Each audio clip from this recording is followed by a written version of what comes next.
Hello students, welcome to magnet brains Hindi medium.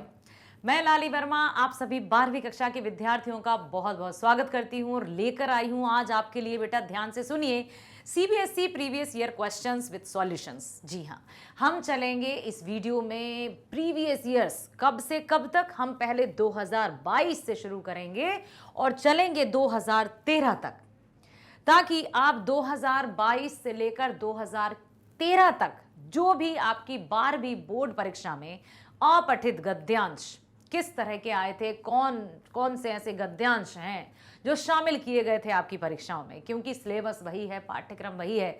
तो ये यदि इस तरह से आप अभ्यास करेंगे तो आपके लिए बहुत ही लाभकारी होगा, क्योंकि अपठित गद्यांश आते ही हैं।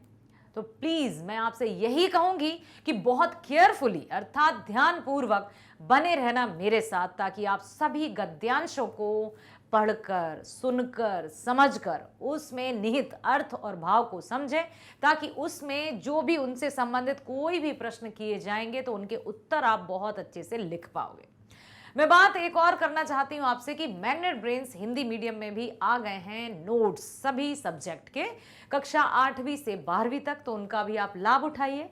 लिंक आपके डिस्क्रिप्शन में दी गई है और क्लिक कीजिए और तब आप जानेंगे कि हाँ, ये जो नोट्स हैं वो आपके लिए ना केवल बोर्ड परीक्षाओं के लिए ही लाभकारी हैं, बल्कि आगे आने वाले जो भी कॉम्पिटिटिव एग्जाम्स या प्रतियोगी परीक्षाएं आप देंगे उनके लिए भी बहुत ही बेहतरीन से आपके लिए बताऊं ना कि आपको जो एग्जाम है उसको क्रैक करने में पूरी पूरी हेल्प करेंगे। चलो, तो अब हम चलते हैं सीबीएसई द्वारा जो विगत वर्षों में अपठित गद्यांश पूछे गए हैं, कौन कौन से गद्यांश थे। तो आइए शुरू करते हैं। बने रहना मेरे साथ शुरू से लेकर लास्ट तक या अंत तक, ताकि आप हर एक गद्यांश, क्योंकि ऐसा नहीं है कि अब हम अपठित गद्यांश ही तो है वहां पढ़कर पढ़ेंगे और उत्तर दे जाएंगे। कभी कभी सुनिएगा, क्योंकि बहुत लंबा यहां पर हमने कहा है कि बहुत अधिक गद्यांशों को यहां पर शामिल किया गया है। 2022 मतलब 2013 तक पहुंच गए हम प्रीवियस करते हुए, ताकि आपको कोई भी अछूता ना रहे। 2013 से अब तक की बात करें, हम 22 तक की बात करें, जो 2022 में परीक्षा हुई थी, 2013 से 2022 तक के अपठित गद्यांश यहां पर शामिल हैं। तो बहुत ध्यानपूर्वक आपको बने रहना है मेरे साथ। चलो, तो हम शुरू करते हैं और चलते हैं सबसे पहले गद्यांश पर, जो कि आपका 2021-22 की परीक्षा का है। ठीक है। हिमालय भी अन्य पहाड़ों की तरह पलायन, भुखमरी व जलवायु के दबाव में है। संयुक्त राष्ट्र के खाद्य एवं कृषि संगठन ने अंतर्राष्ट्रीय पर्वत दिवस के अवसर पर बयान दिया था कि पर्वतीय क्षेत्रों में मौसम बदलाव और जैव विविधता, जिसको बायोडायवर्सिटी अंग्रेजी में कहते हैं, जैव विविधता के कारण विकासशील देशों में भुखमरी वृद्धि हुई। हिमालय क्षेत्र में भी लोग खाद्य सुरक्षा के जोखिमों को जीते हैं। पहले वे वन संसाधनों पर बहुत निर्भर करते थे। वन संसाधनों को जैसे पौष्टिक आहार, पशु चारे और औषधीय प्रयोगों के लिए लेते थे। अब वनों का महत्व क्या होता था वो आप साफ साफ देख सकते हैं यहाँ पर। मानवीय आवश्यकताओं के अनुरक्षण के लिए हिमालयी क्षेत्रों में बढ़ती विकास परियोजनाओं से समस्याएं बढ़ी। अब जैसे जैसे विकास का जो क्रम था वो बढ़ता गया और विकास के क्रम से जंगल या वनों का नाश होता चला गया, जिससे अब समस्याएं बढ़ी। यथार्थ है, यथार्थ का अर्थ आप हमेशा याद रखिएगा, क्योंकि ये आपकी हिंदी भाषा में आपके कहीं ना कहीं अपठित हों या आपकी कविताएं हों, ये शब्द हमेशा पूछ लिया जाता है। यथार्थ का अर्थ होता है वास्तविकता। वास्तविकता मतलब एकदम सच्चाई, रियलिटी। ठीक है। यथार्थ है हिमालय को जिंदा रखना है, तो हिमालयी क्षेत्र के लोगों को जिंदा रखना होगा, क्योंकि मनुष्य और प्रकृति का संबंध अटूट है। मनुष्य सुरक्षित, प्रकृति सुरक्षित। ठीक है। साथ ही यदि हिमालय में जिंदा रहना है तो हिमालय को जिंदा रखना होगा। देखिए, अन्योन्याश्रित है। एक के जीवित रहने पर ही दूसरा जीवित रह पाएगा, दूसरे के जीवित रहने पर ही पहला जीवित रह पाएगा, अर्थात दोनों एक दूसरे पर आश्रित हैं। और जब एक दूसरे पर आश्रित होने की क्रिया को दर्शाया जाता है तो उसको अन्योन्याश्रित कहते हैं। ये शब्द भी आप याद रखिए। अन्योन्याश्रित, अर्थात जैसे अंग्रेजी में रहता है इंटरडिपेंडेंट, उसी तरह से हिंदी में अन्योन्याश्रित शब्द का प्रयोग किया जाता है। ठीक है। आज हिमालयी क्षेत्र में पहाड़ ऐसे टूट रहे हैं जैसे वे रेत के घरौंदे या ताश के पत्तों के घर हों। पहले तो भूकंप, किंतु अब भूस्खलन, बादल विस्फोटों से ऐसे हालात अक्सर बन जाते हैं। कभी भूस्खलन हो जाता है, अचानक से पृथ्वी जो मिट्टी है वो खिसकने लगती है। ऐसे में आम जने नए आवासीय क्षेत्रों, खेती या आय उपार्जन के क्षेत्रों में बसने की मांग करने लगते हैं और विस्थापन की जो समस्या है वो बढ़ जाती है। भूस्खलन होगा या वहाँ पर पानी या रहने की उचित व्यवस्था नहीं होगी तो क्या होगा? वहाँ के रहवासियों को अपने स्थान को छोड़कर अन्य स्थान पर जाना होगा। ऐसे में हिमालयी क्षेत्रों में विकास परियोजनाओं से विस्थापित के अतिरिक्त आपदा प्रभावितों के पुनर्वास मानकों और प्रक्रियाओं पर जन सहभागी मंथन की जरूरत है कि आपस में सोच विचार करके उस निर्णय तक पहुंचने की आवश्यकता है कि अब क्या किया जाए ताकि आगे भविष्य में इस तरह के खतरों से बचा जा सके। आपदाओं के न्यूनीकरण में पर्वतीय हरित आच्छादन विस्तार महत्वपूर्ण माना गया है कि आपदाओं के न्यूनीकरण में जो भी प्राकृतिक आपदाएं हैं उनसे किस तरह से बचा जा सकता है, उसके लिए हरित आच्छादन मतलब जो हरित क्रांति रहती है उसको बड़ा ही अच्छा माना गया है।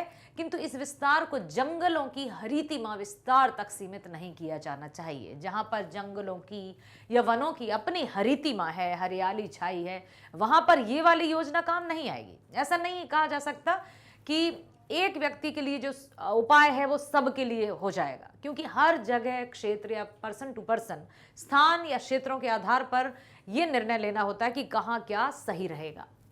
हरितिमा स्थायीकरण भी होना चाहिए। यदि वह जैविक भी हो तो जानवरों को पालना आवश्यक हो जाता है।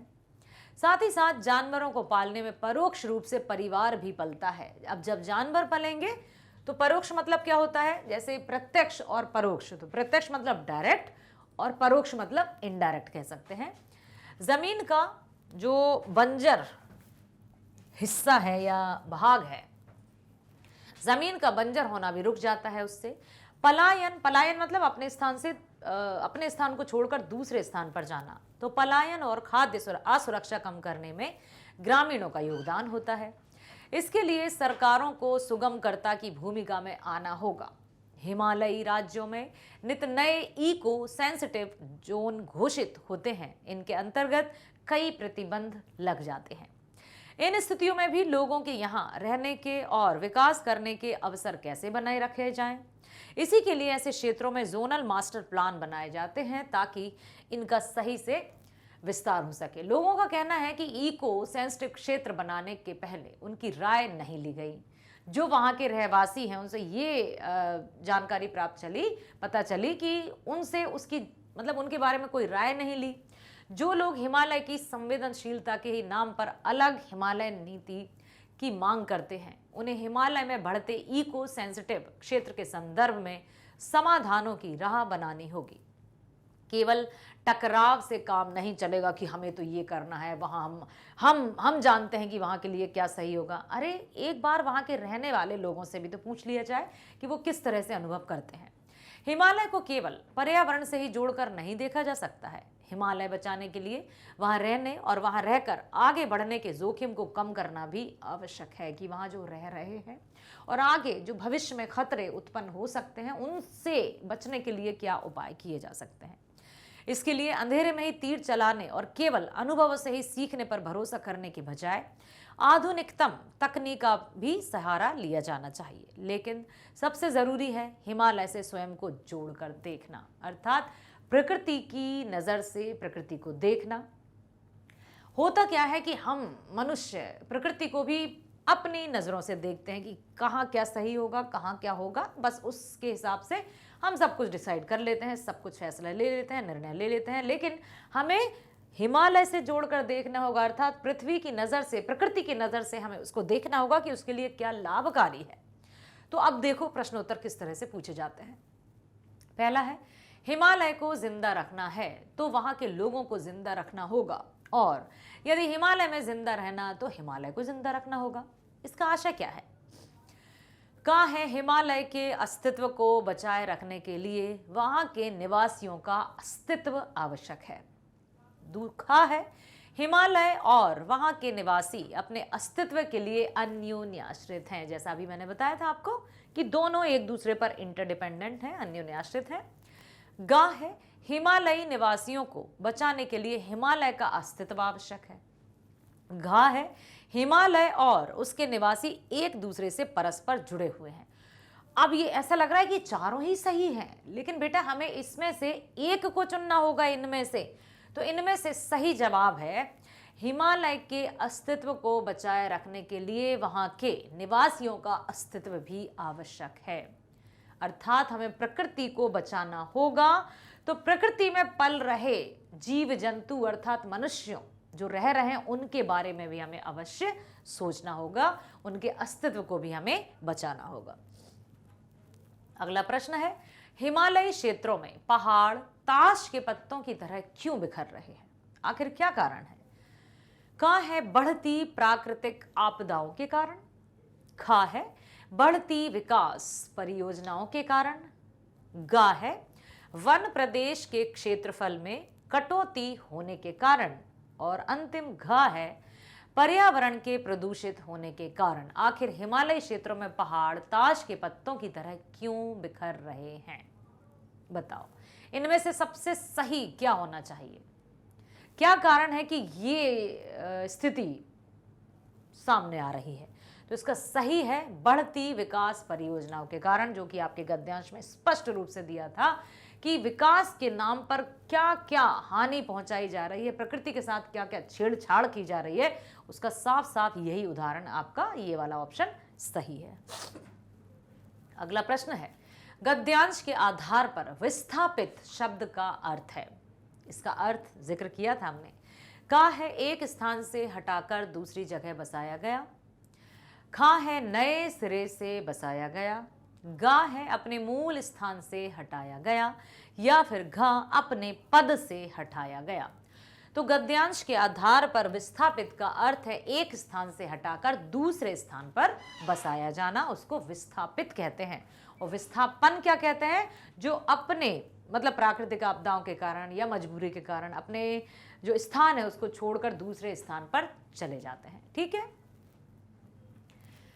अगला प्रश्न है मानव जन्य अथवा प्रकृति जन्य आपदाओं से प्रभावित लोगों के लिए क्या अपेक्षित है? जो मानव जन्य आपदाएं हैं या प्रकृति जन्य आपदाएं हैं, एक तो मैन मेड डिजास्टर्स होते हैं और नेचुरल डिजास्टर्स होते हैं। तो उनके लिए ये जो आपदाएं उनसे प्रभावित लोगों के लिए क्या अपेक्षित है, क्या आशाएं हैं उनसे? का सरकारी सहयोग, खा निजी सहयोग, गा आर्थिक सहयोग, या फिर घा जन सहभागिता। सबसे उत्तम तरीका क्या होगा? इसका सबसे उत्तम तरीका है जन सहभागिता। आपस में मिलजुल कर बहुत सारे विचार विमर्श करना, ताकि क्या किया जाए, किस तरह के मतलब कौन कौन से कार्य हैं जिनके माध्यम से हम आगे की योजनाएं बना सकते हैं, जिससे हम सब भली भांति अपना जीवन यापन कर सकें। अगला प्रश्न है बढ़ती प्राकृतिक आपदाओं को रोकने के लिए आवश्यकता है। जो प्राकृतिक आपदाएं हैं उनको रोकने की आवश्यकता क्या कर सकते हैं जिससे प्राकृतिक आपदाओं को भी रोका जाता है? बहुत अच्छा प्रश्न है। का पर्वतीय प्रदेशों में वृक्षारोपण की, खा मानवीय गतिविधियों के न्यूनीकरण की। न्यूनीकरण समझते हो? उसमें कमी आना, मतलब मानवीय जो गतिविधियां हैं उनको कम करना। गा है पर्वतीय प्रदेशों में हरियाली के स्थायीकरण की, या फिर घा मनुष्य और प्रकृति के बीच संतुलन की। बेस्ट ऑप्शन आपको चुनना होगा बेटा। बहुत ध्यानपूर्वक आपको सभी विकल्पों को देखना है, क्योंकि विकल्प हमेशा ऐसे लगते हैं ये भी सही है वो भी सही है। तो पहले आप सही को ढूंढने के चक्कर में मत रहना, आप सबको ध्यान से देखो। पर्वतीय प्रदेशों में वृक्षारोपण की, अरे भाई जब वो पर्वतीय प्रदेश हैं तो उनमें वृक्षारोपण की आवश्यकता है, ओके हमने कर दिया क्रॉस, नहीं है। मानवीय गतिविधियों के न्यूनीकरण की, क्या ये सही है या गलत है? यदि गलत है तो क्रॉस करिए।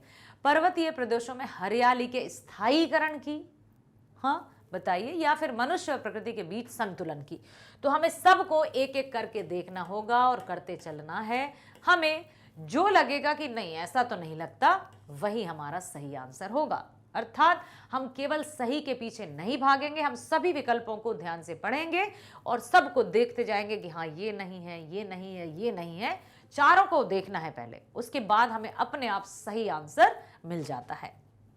ठीक का है। अगला प्रश्न है, पर्वतीय क्षेत्रों से पलायन और खाद्य असुरक्षा को किस प्रकार कम किया जा सकता है। जो पर्वतीय क्षेत्र हैं उनसे पलायन और खाद्य असुरक्षा को किस प्रकार से कम किया जा सकता है कि जो पर्वतीय प्रदेश है वहां से लोग एक स्थान से दूसरे स्थान पर ना जाएं, बेचारों को विस्थापित ना होना पड़े, वो किस प्रकार से कम किया जा सकता है। का है रोजगार के साधन उपलब्ध करा के। खा है वन प्रदेश के क्षेत्रफल का विस्तार करके। गा है जैविक खेती के उत्पादन को बढ़ावा देकर। घा है पशुपालन व्यवसाय को बढ़ावा देकर। क्या है बेस्ट ऑप्शन।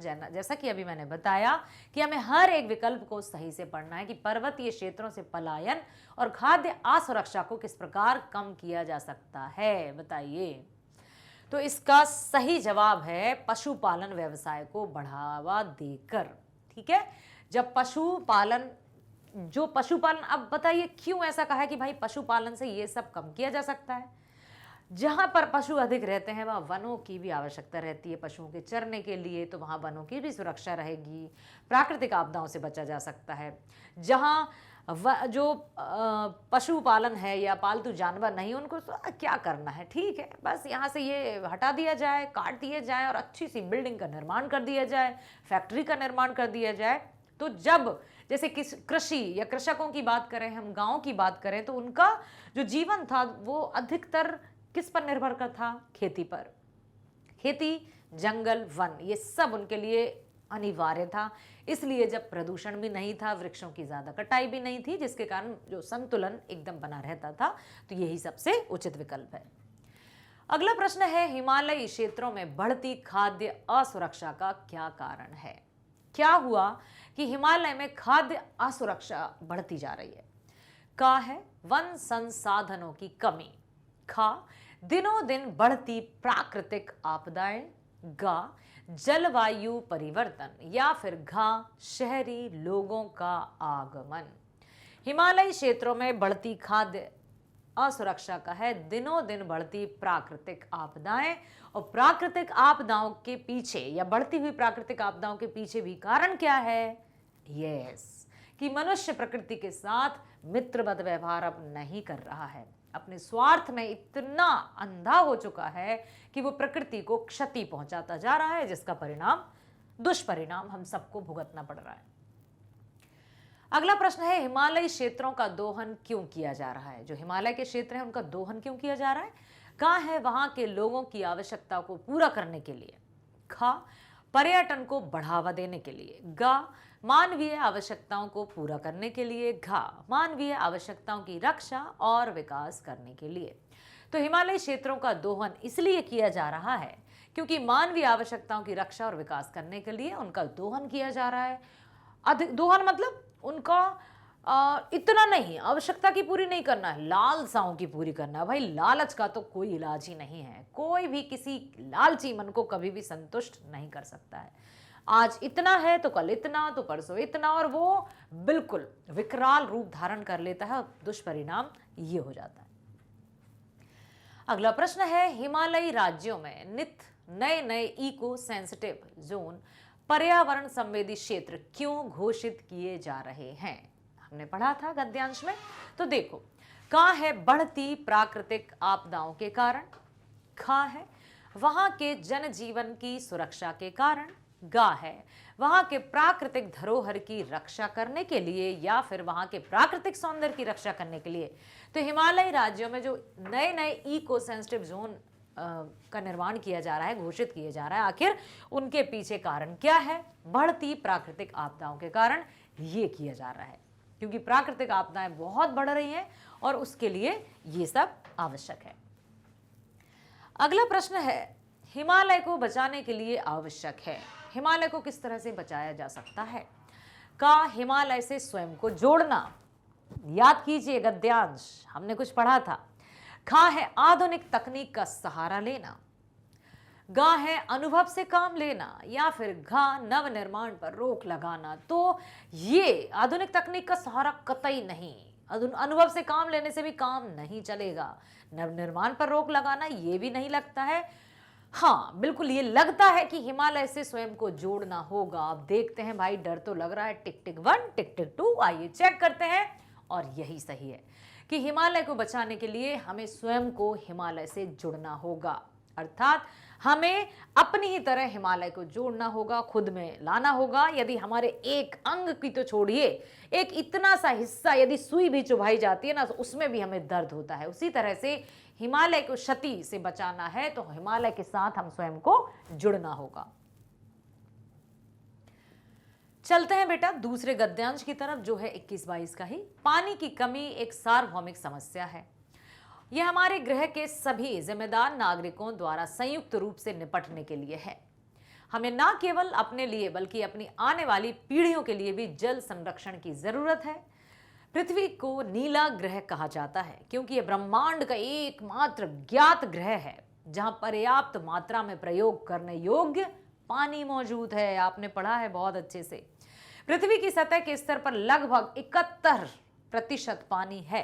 हमारे ग्रह का 97% भाग खारे पानी में समाया हुआ है जिसे हम पीने के लिए उपयोग नहीं कर सकते हैं। बाकी 3% पानी प्रयोग करने योग्य है, लेकिन 2% भी ग्लेशियरों और बर्फ से अवरुद्ध है।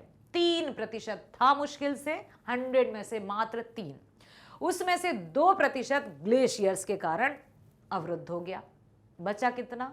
सिर्फ 1। इसलिए अब हमारे पास केवल 1% पानी ही बचा है जिसका हम उपयोग कर सकते हैं, और उसका सदुपयोग नहीं किया तो ये पानी भी बड़ी किल्लतों के बाद मिलता है। अभी भी हमें जिसको पानी मिल रहा है वो तो अभी भी पाइपों से, अब बड़े बड़े पाइप्स लगाकर कहीं गाड़ी धोते नजर आ रहे हैं, कहीं सड़कें धोते नजर आ रहे हैं।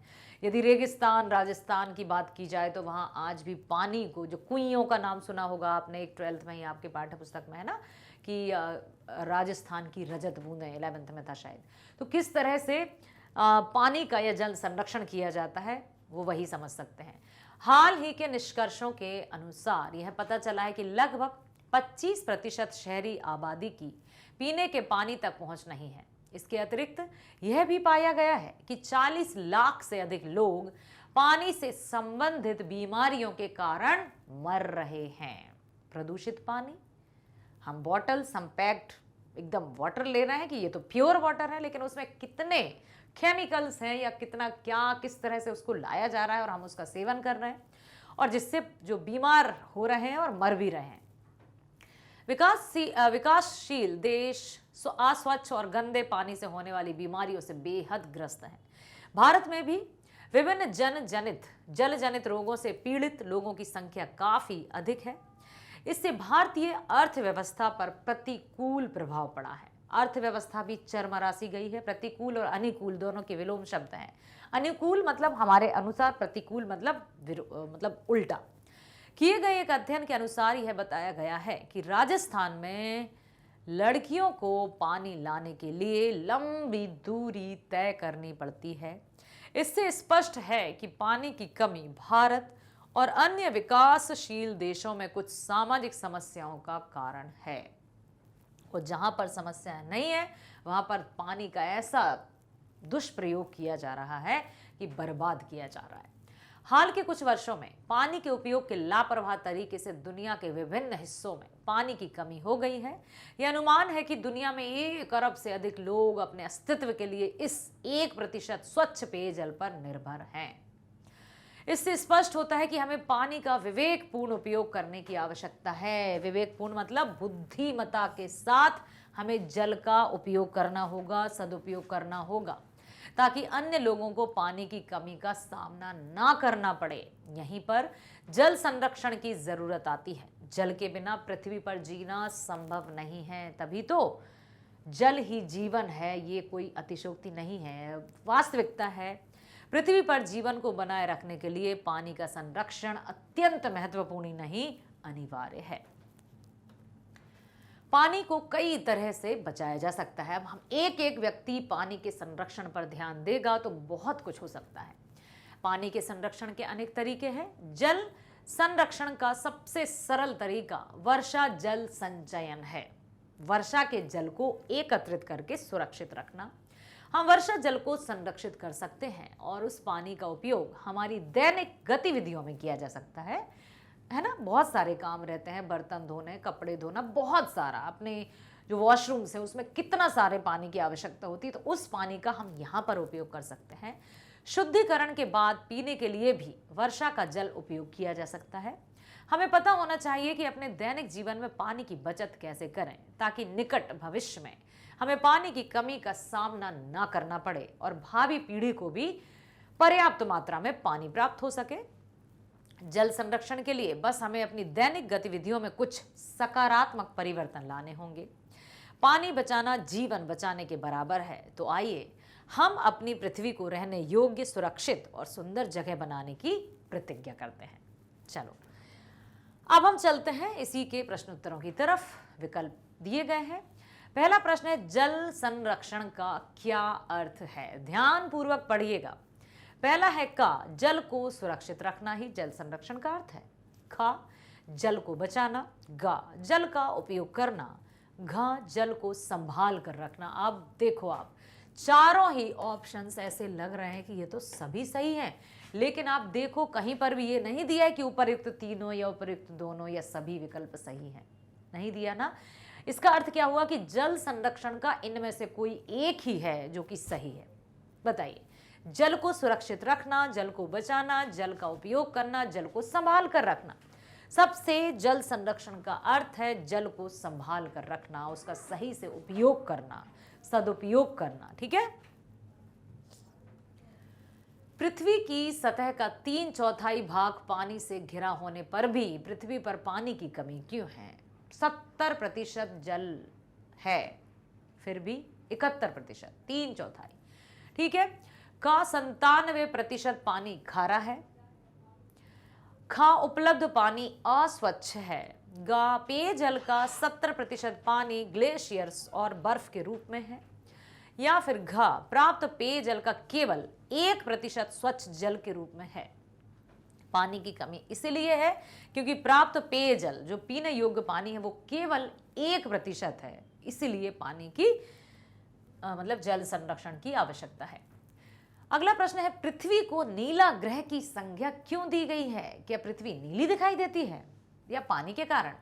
चलो पहले विकल्प पढ़ लेते हैं। का है, धरती पर मौजूद पानी की प्रचुर मात्रा के कारण। प्रचुर मतलब अंग्रेजी में जिसको सफिशिएंट कहते हैं। ठीक है। खा है, पृथ्वी के 2/3 हिस्से में समुद्र होने के कारण।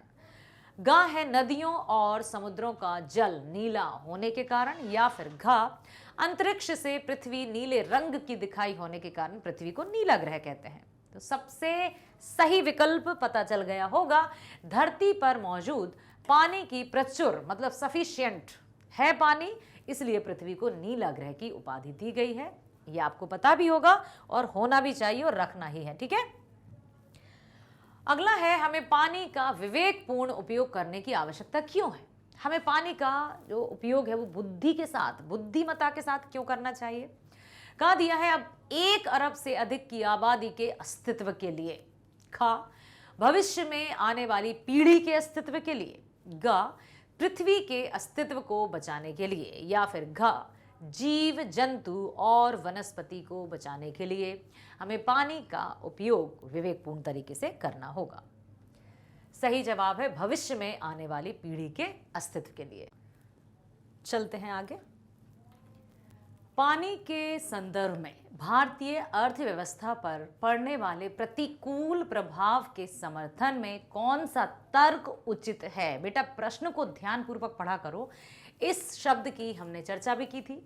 तो प्रश्न है, पानी के संदर्भ में भारतीय अर्थव्यवस्था पर पड़ने वाले प्रतिकूल प्रभाव के समर्थन में कौन सा तर्क उचित है? कि जब भी पानी का संदर्भ हो तो भारतीय अर्थव्यवस्था पर भी बुरा प्रभाव पड़ता है। का है, भारत में अधिकांश लोग पानी से संबंधित बीमारियों के कारण मर रहे हैं। खा है, भारत में अधिकांश लोगों तक पीने के पानी की उपलब्धता नहीं है। ग है, भारत में जल जनित रोगों से पीड़ित लोगों की संख्या बहुत अधिक है। या फिर घ, भारत में अधिकांश शहरी आबादी तक पीने के पानी की पहुंच नहीं है। तो पानी के संदर्भ में भारतीय अर्थव्यवस्था पर पड़ने वाले प्रतिकूल प्रभाव के समर्थन में कौन सा तर्क उचित है? तो भारत में अधिकांश शहरी आबादी तक पीने के पानी की पहुंच नहीं है, सही से, अर्थात किल्लत मची हुई है। जहां हमें पानी मिल रहा है वो तो बहुत सही है, लेकिन जहां पानी नहीं मिल रहा है वहां आप लोगों से पूछिए। उनके अनुभवों को जानकर सुनकर भी हमें बड़ा अजीब सा लगता है कि क्या पानी की कीमत को हम ना समझकर बहुत ही गुनाह जैसा कुछ कर रहे हैं, एक अपराध कर रहे हैं क्या? अगला प्रश्न है, स्वच्छ पीने के पानी की समस्या किन देशों में सर्वाधिक पाई जाती है? क, विकसित देशों में, ख, अविकसित देशों में, ग, विकासशील देशों में, या फिर घ, ध्रुवीय प्रदेशों में। तो यहां पर हमने पढ़ा ही था कि जो विकासशील देश हैं, विकास की ओर, डेवलपिंग कंट्रीज, वहां पर स्वच्छ पीने के पानी की समस्या सर्वाधिक पाई जाती है। अगला प्रश्न है, पिछले कुछ वर्षों से दुनिया के विभिन्न भागों में पीने के पानी की कमी क्यों बढ़ रही है? आखिर ऐसा क्यों हो रहा है कि पिछले कुछ वर्षों से अधिक कमी होती जा रही है? का है जनसंख्या वृद्धि के कारण, खा वर्षा की अनियमितता के कारण, गा दैनिक गतिविधियों में जल की बढ़ती खपत के कारण, या फिर घा दैनिक जीवन में पानी के उपयोग के लापरवाह तरीके के कारण। तो सबसे उचित विकल्प है, दैनिक जीवन में पानी के उपयोग के लापरवाह तरीके के कारण ही पिछले कुछ वर्षों से दुनिया के विभिन्न भागों में पीने के पानी की कमी बढ़ती जा रही है। अगला प्रश्न है, राजस्थानी लड़कियों के उदाहरण द्वारा क्या सिद्ध करने का प्रयास किया गया है कि पानी है अनमोल रतन? का पानी की कमी सामाजिक समस्याओं का कारण है, का पानी की कमी अशिक्षा का कारण है, गा पानी की कमी गांव की बर्बादी का कारण है, घा पानी की कमी देश की बर्बादी के कारण है। हमने बहुत अच्छे से पढ़ा था कि जो राजस्थान की बात हमने की थी, तो पानी की कमी सामाजिक समस्याओं का कारण है। अगला है, जल संरक्षण के लिए क्या आवश्यक है? मतलब जल संरक्षण के लिए आवश्यक है, का बहते पानी की बजाय दैनिक जीवन में बाल्टी मग का उपयोग करना, खा वर्षा के जल का तालाबों, बावड़ियों आदि में संचयन करना, ग पानी की बर्बादी को रोकने के लिए पाइपों से होने वाले रिसाव को रोकना, या फिर घा दैनिक गतिविधियों में पानी की बर्बादी को रोकने का उपाय करना। बताइए। तो जल संरक्षण के लिए आवश्यक है वर्षा के जल का तालाबों, बावड़ियों आदि में संचयन करना। ये सब भी बिल्कुल सही हैं, लेकिन अधिक जल संचयन कैसे किया जा सकता है? वर्षा के जल को संरक्षित करके। उपर्युक्त गद्यांश का उचित शीर्षक क्या होना चाहिए? का जल है तो कल है, जल ही जीवन है, जल संरक्षण, जल में संकट में है जल। तो अब आपको बिल्कुल बेटा बिल्कुल क्लोजेस्ट लगते हैं कि सभी तो सही हैं, लेकिन सही में से हमें सही चुनना है जल संरक्षण। ठीक है, अब हम चलते हैं 2019 पर। जीवन दो ढंग से जिया जा सकता है, औरों की सुनकर या अपनी सुनकर। हमारे बड़े बुजुर्ग कह गए कि सुनो सबकी करो मन की। अब देखते हैं यहाँ क्या दिखाया है।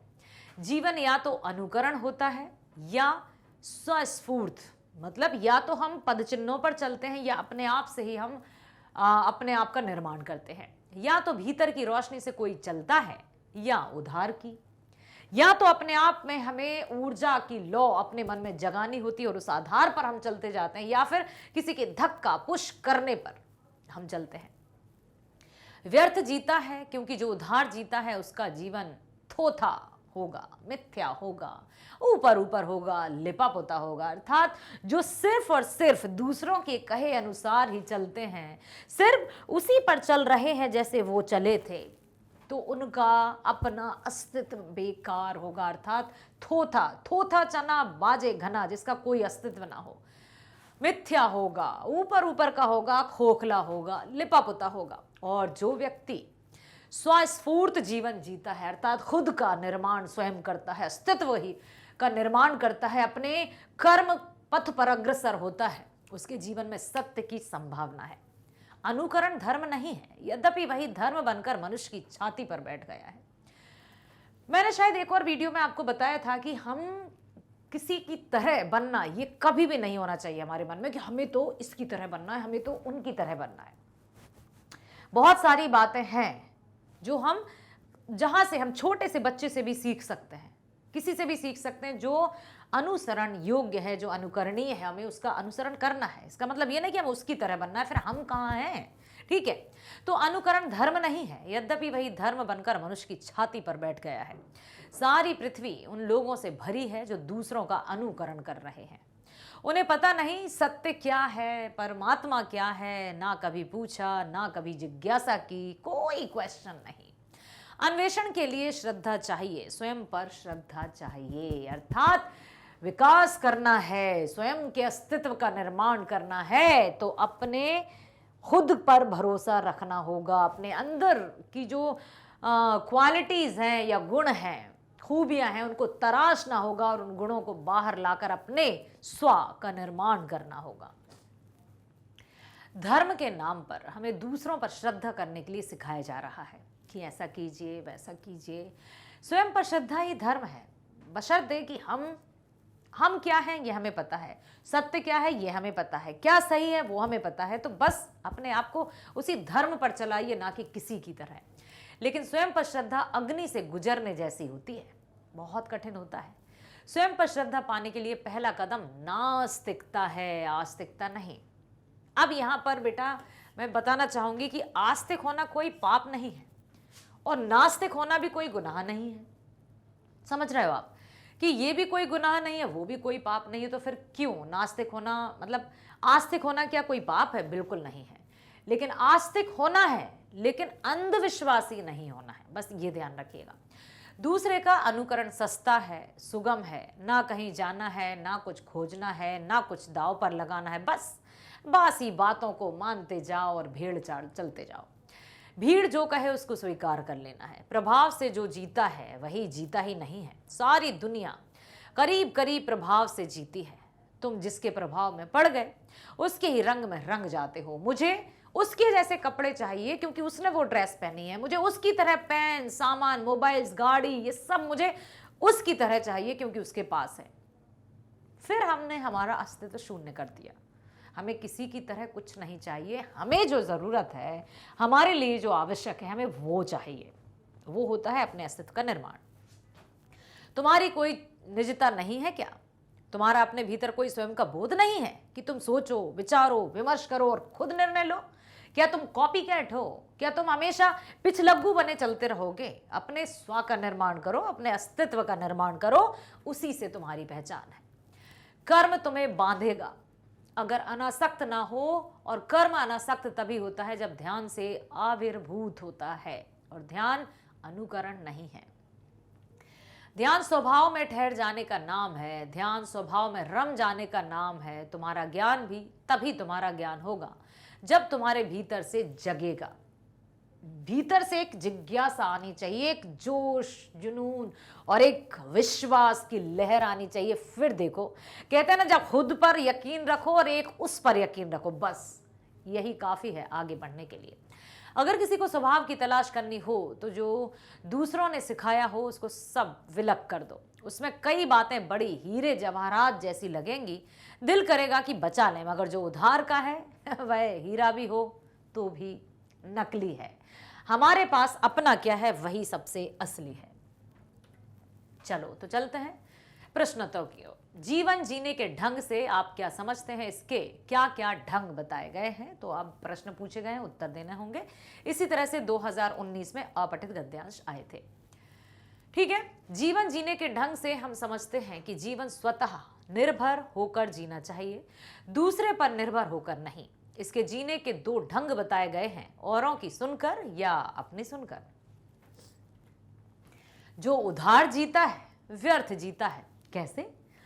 जो उधार जीता है वह व्यर्थ जीता है, क्योंकि उधारी का जीवन तो मिथ्या है, पूरी तरह से कुछ ही दिनों में समाप्त हो जाता है, कोई अस्तित्व नहीं, अस्तित्वहीन हो जाता है व्यक्ति जब उधारी का जीवन जीता है।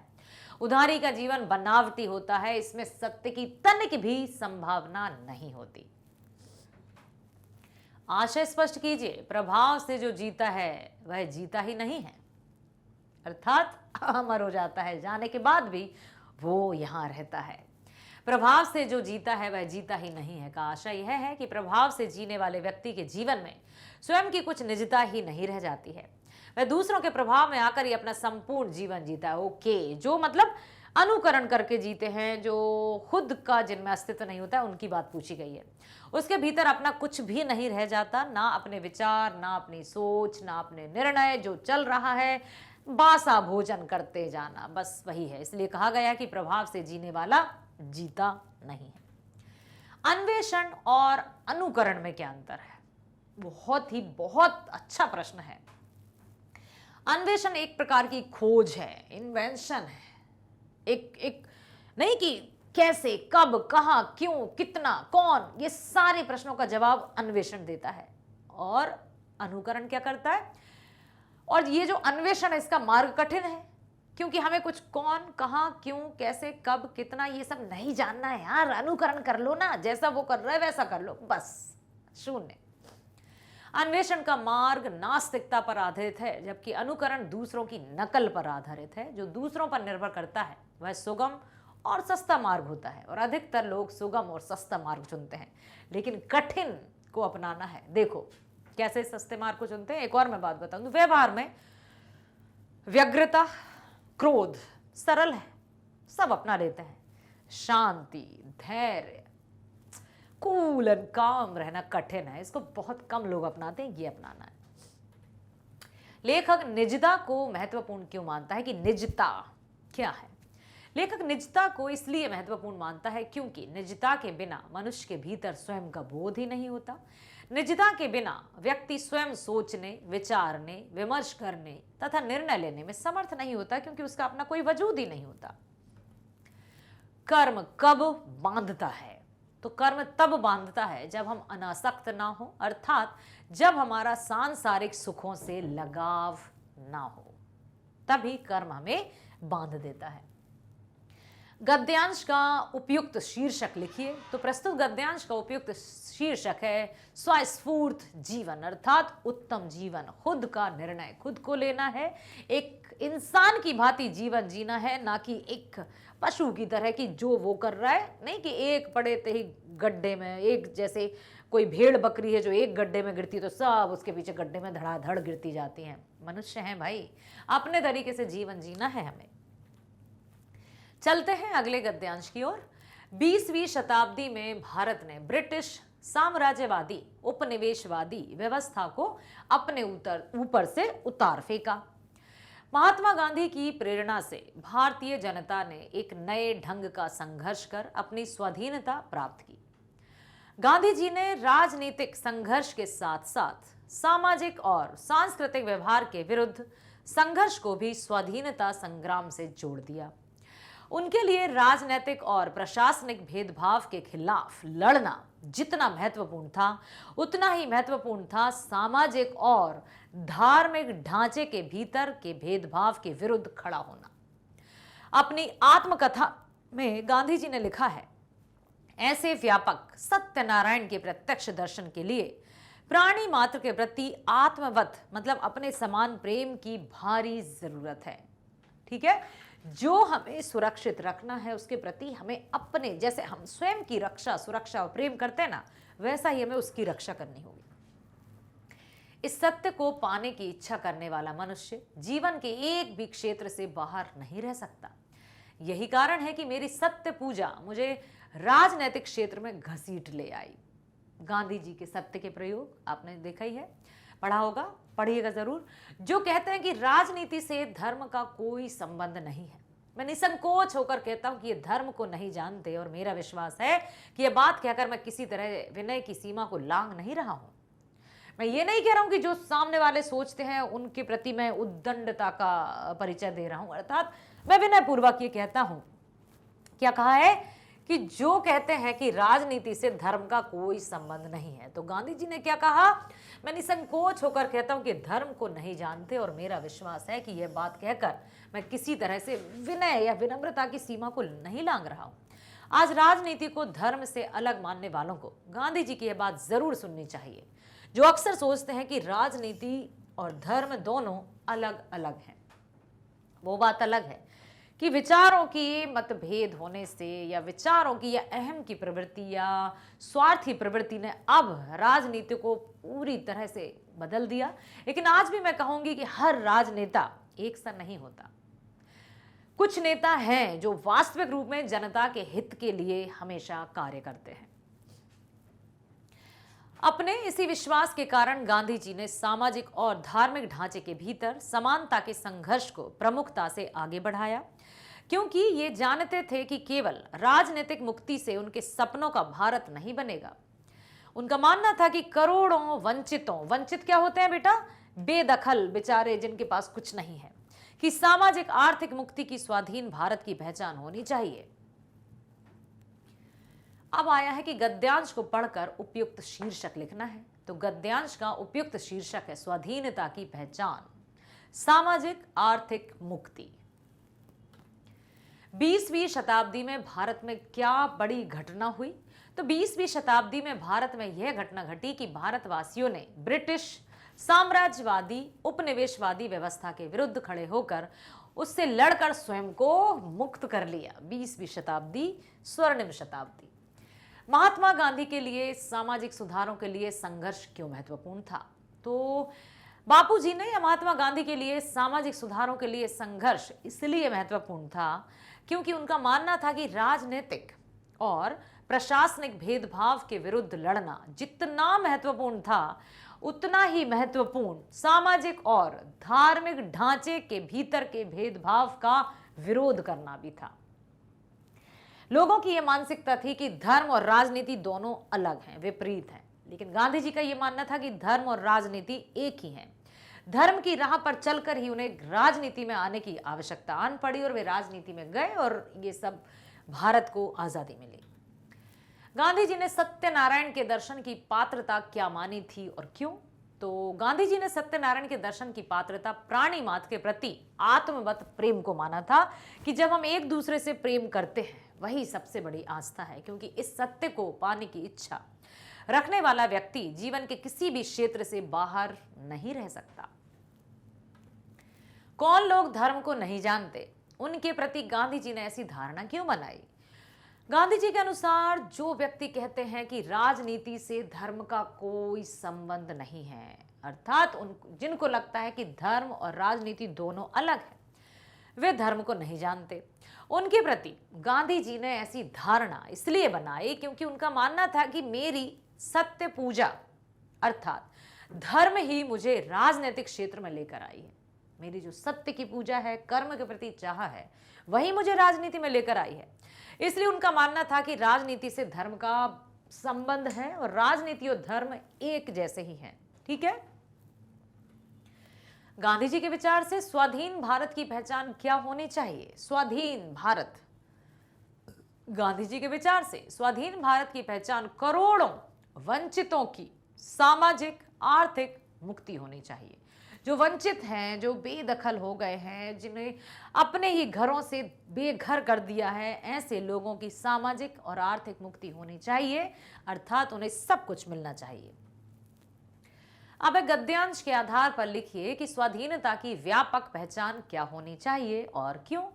तो गद्यांश के आधार पर कहा जा सकता है कि ब्रिटिश साम्राज्यवादी उपनिवेशवादी व्यवस्था को अपने ऊपर से हटाने तथा करोड़ों वंचितों को सामाजिक और आर्थिक मुक्ति दिलाना ही स्वाधीनता की व्यापक पहचान है। क्योंकि केवल राजनीतिक मुक्ति से ही सपनों का भारत अर्थात पूर्ण रूप से स्वतंत्र भारत नहीं बनेगा और ना ही बन सकता है।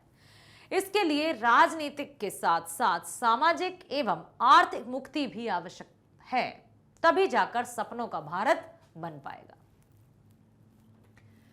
चलते हैं 5वें गद्यांश की ओर। पहुंच चुके हम 2018 कि अपठित गद्यांश, ठीक है, जो कि हम प्रीवियस ईयर्स कर रहे हैं और 2022 से लेकर 13 तक हम सॉल्व करेंगे। हिंदी के बारे में या उसके विरोध के बारे में जब भी कोई हलचल होती है तो राजनीति का मुखौटा ओढ़े रहने वाले भाषा व्यवसायी बेनकाब होने लगते हैं। पर्दा उठ जाता है उनकी छुपी हुई सूरतों से। उनकी बेचैनी समझ में नहीं आती। संविधान में स्पष्ट प्रावधानों के बाद भी यह अविश्वास का माहौल बनता क्यों है भाई? यहां हम केवल एक ही प्रावधान को याद करें। संविधान के अनुच्छेद 351 में, याद रखिएगा कि संविधान के अनुच्छेद 351 में हिंदी भाषा के विकास के लिए जो निर्देश देते हुए स्पष्ट कहा गया है, क्या कहा गया था? कि संघ का यह कर्तव्य होगा कि वह हिंदी भाषा का प्रसार बढ़ाए, उसका विकास करे। अनुच्छेद, संविधान के अनुच्छेद 351 की बात की जा रही थी। वहां पर स्पष्ट कहा गया था कि संघ का यह कर्तव्य होगा कि वह हिंदी भाषा का प्रसार बढ़ाए, उसका विकास करे, वह भारत, जिससे वह भारत की सामाजिक संस्कृति के सभी तत्वों की अभिव्यक्ति का माध्यम बन सके।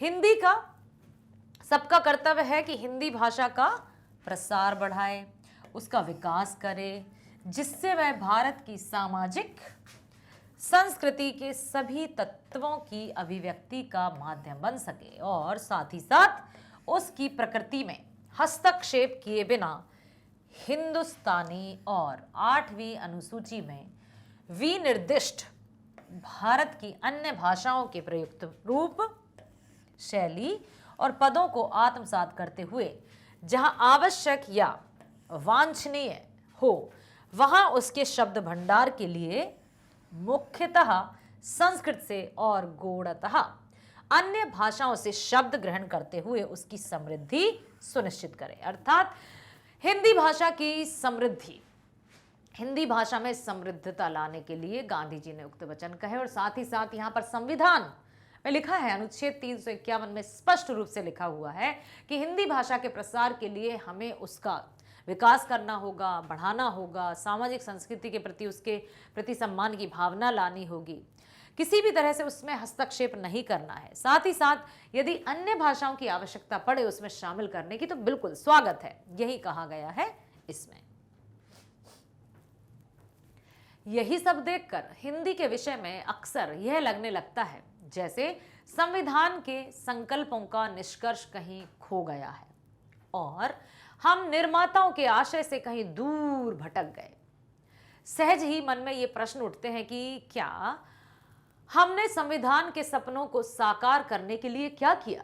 संविधान की रचना डॉक्टर भीमराव अंबेडकर जी ने कर दी 26 नवंबर सन 1949 को। ये हो गया था, ठीक है, अपनाया गया और लागू किया गया 26 जनवरी 1950 को। क्यों नहीं हमारे कार्यक्रम प्रभावी हुए? क्यों और कैसे अंग्रेजी भाषा की मानसिकता हम पर और हमारी युवा एवं किशोर पीढ़ी पर इतनी हावी हो चुकी है कि इस मिट्टी से जन्मी हमारी अपनी भाषाओं की अस्मिता, अस्मिता मतलब होता है उनकी पहचान, और भविष्य संकट में प्रतीत होता है। शिक्षा में, व्यापार और व्यवहार में, संसदीय, शासकीय एवं न्यायिक प्रक्रियाओं में हिंदी और प्रादेशिक भाषाओं का वर्चस्व क्यों नहीं मिल पा रहा? आखिर इसके पीछे कारण क्या है? सभी प्रश्न हमारे मस्तिष्क में उपजते हैं। तो आइए अब चलते हैं प्रश्नों की ओर। पहला है, भाषा व्यवसायी से क्या अभिप्राय है?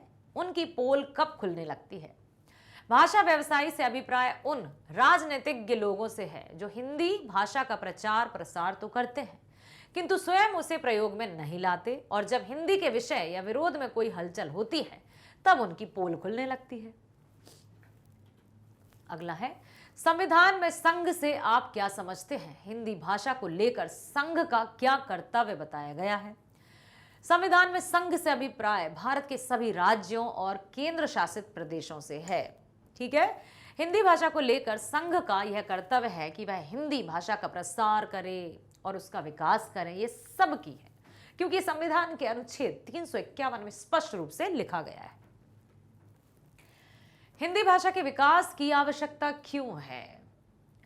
हिंदी भाषा के विकास की आवश्यकता इसलिए है क्योंकि हिंदी के विकास से ही वह भारत की सामाजिक संस्कृति के सभी तत्वों की अभिव्यक्ति का माध्यम बन सकेगी, साथ ही बिना किसी हस्तक्षेप के हिंदुस्तानी भी, ताकि जो पहचान, जो गरिमा, जो अस्तित्व है, जो उसकी अस्मिता है, वो बरकरार रहे। अगला प्रश्न है, भारत की अन्य भाषाओं से लेखक का क्या तात्पर्य है, यहां उनका उल्लेख क्यों हुआ है? तो भारत की अन्य भाषाओं से लेखक का तात्पर्य मुख्यतः संस्कृत तथा गौणतः अन्य भाषाओं से भी है। मतलब गौणतः का अर्थ होता है बेटा सेकेंडरी, प्रायोरिटी बेसिस पर देखा जाए तो भाषा हमारी संस्कृत, जो कि हिंदी में मिश्र होकर तत्सम शब्दावली का प्रयोग करती है। वहीं पर अन्य भाषाओं की बात करें जो गौणतः अर्थात सेकेंडरी, और भी कई आगत शब्द हैं जो हिंदी में जोड़कर जिनका प्रयोग किया जाता है। यह अन्य भाषाओं का उल्लेख इसलिए किया गया है क्योंकि हिंदी भाषा अन्य भाषाओं में प्रयुक्त रूप, शैली और पदों को स्वयं ग्रहण करें और जहां तक संभव हो उन भाषाओं से शब्द ग्रहण करके अपनी स्थिति को सुदृढ़ करें। यही कहने का तात्पर्य है। यहां पर अंग्रेजी भाषा की मानसिकता से क्या तात्पर्य है, उसका क्या परिणाम हो रहा है? तो अंग्रेजी भाषा की मानसिकता से तात्पर्य है अपनी भाषा अर्थात अपनी हिंदी, अपनी भाषा की अस्मिता को भूलने तथा अंग्रेजी भाषा को अपनाने से है। इसका परिणाम यह हो रहा है कि आज हमारी युवा पीढ़ी या किशोर सभी लोग अंग्रेजी पूर्ण रूप से उन पर हावी हो चुकी है। हमारी भाषा अपनी पहचान खो सी चुकी है, ठीक है, जिसके कारण अपनी भाषा या हिंदी का भविष्य संकट में प्रतीत होता है। अर्थात हमें अपनी भाषा, अपनी राजभाषा, अपनी मातृभाषा हिंदी भाषा को, उसके समृद्ध को बढ़ाना होगा, समृद्धि को बढ़ाना होगा, उसके गरिमा को बढ़ाना होगा। यह कैसे कह सकते हैं कि हमारी अपनी भाषा का भविष्य संकट में है? हमारी युवा एवं किशोर पीढ़ी पर हावी होती अंग्रेजी भाषा के कारण यह कहा जा सकता है कि हमारी अपनी भाषा हिंदी का भविष्य संकट में है। गद्यांश का उपयुक्त शीर्षक क्या होगा? तो इस गद्यांश का उपयुक्त शीर्षक हिंदी की खोती अस्मिता। देखो, हिंदी की खोती अस्मिता और यहां पर लिख दिया संकटमयी। डायरेक्ट आप ये हिंदी की खोती अस्मिता या फिर जो हिंदी की स्थिति आ गई है कि संकट में है, हिंदी दिवस, शिक्षा दिवस, शिक्षक दिवस, अंतर्राष्ट्रीय हिंदी दिवस 10 जनवरी को मनाया जाता है, विश्व हिंदी दिवस। क्यों? कहीं ना कहीं हमारी भाषा अपनी अस्मिता, अपनी पहचान खो रही है, उसका भविष्य संकट में है। तो हम सबको मिलकर, देखो, कहीं हम सब बोलते हिंदी में है, लेकिन जहां बात अंग्रेजी की आती है वैल्यू हम उसको देने लगते हैं। तो क्यों? इससे हमें देखना होगा, इसलिए कहा गया है। चलते हैं अगले गद्यांश की ओर, पढ़ते हैं। 2017 पर पहुंच गए बेटा, ठीक है। गद्यांश है, दबाव में काम करना व्यक्ति के लिए अच्छा है या नहीं। इस बात पर प्रायः बहस होती है कि प्रेशराइज होकर काम सही होता है या नहीं होता। कहा जाता है कि व्यक्ति अत्यधिक दबाव में नकारात्मक भावों को अपने ऊपर हावी कर लेता है, जिससे उसे अक्सर कार्य में असफलता प्राप्त होती है। क्या आपका भी मानना यही है?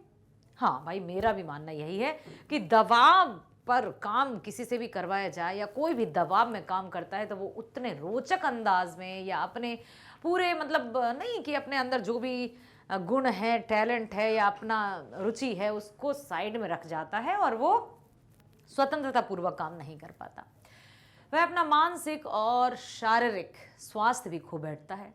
दबाव को यदि ताकत बना लिया जाए तो ना सिर्फ सफलता प्राप्त होती है बल्कि व्यक्ति कामयाबी के नए मानदंड रचता है।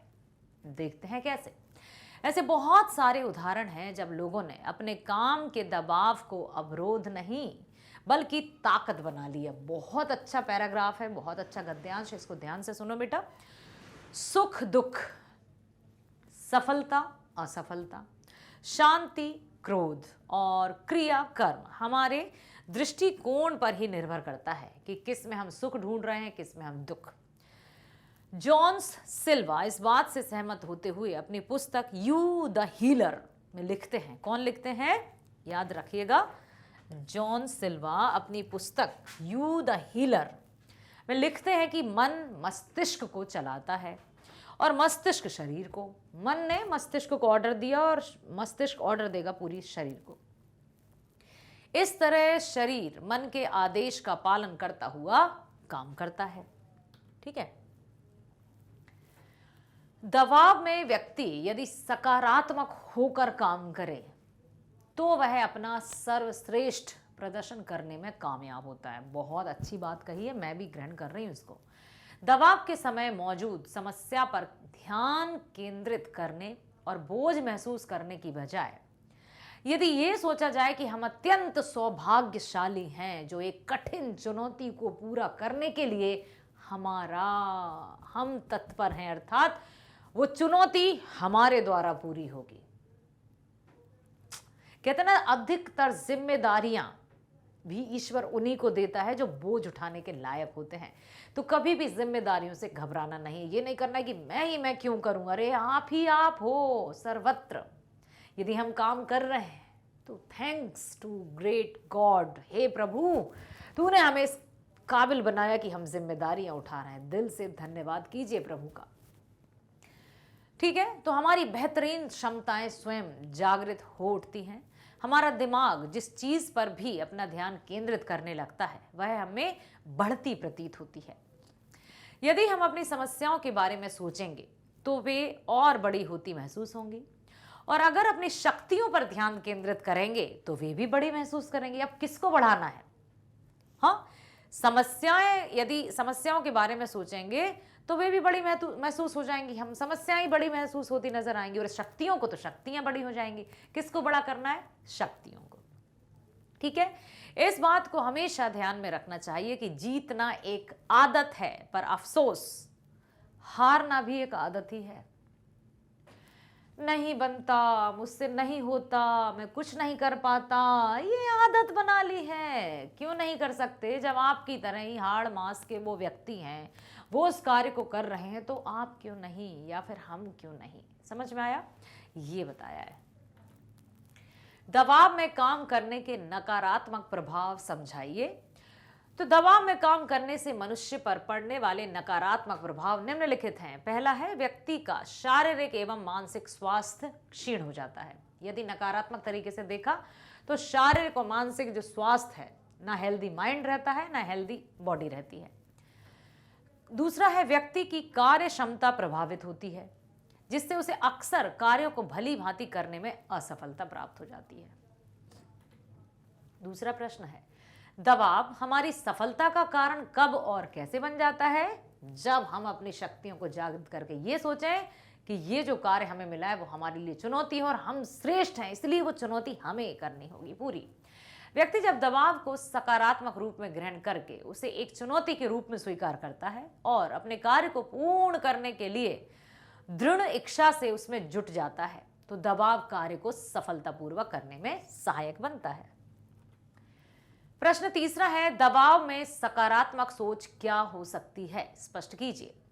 तो दबाव के समय सकारात्मक सोच यह हो सकती है कि हम मौजूद समस्या पर ध्यान केंद्रित करने और उसे बोझ महसूस करने की बजाय यदि यह सोचें कि हम अत्यंत सौभाग्यशाली हैं कि हम कठिन चुनौती को पूरा करने के लिए तत्पर हैं, हम उस चुनौती को पूरा करने का एक जरिया हैं, तो हमारी बेहतरीन क्षमताएं स्वयं जागृत हो जाएंगी, हमारी शक्तियां बढ़ जाएंगी और हम दबाव में भी बेहतर से बेहतरीन कार्य कर लेंगे।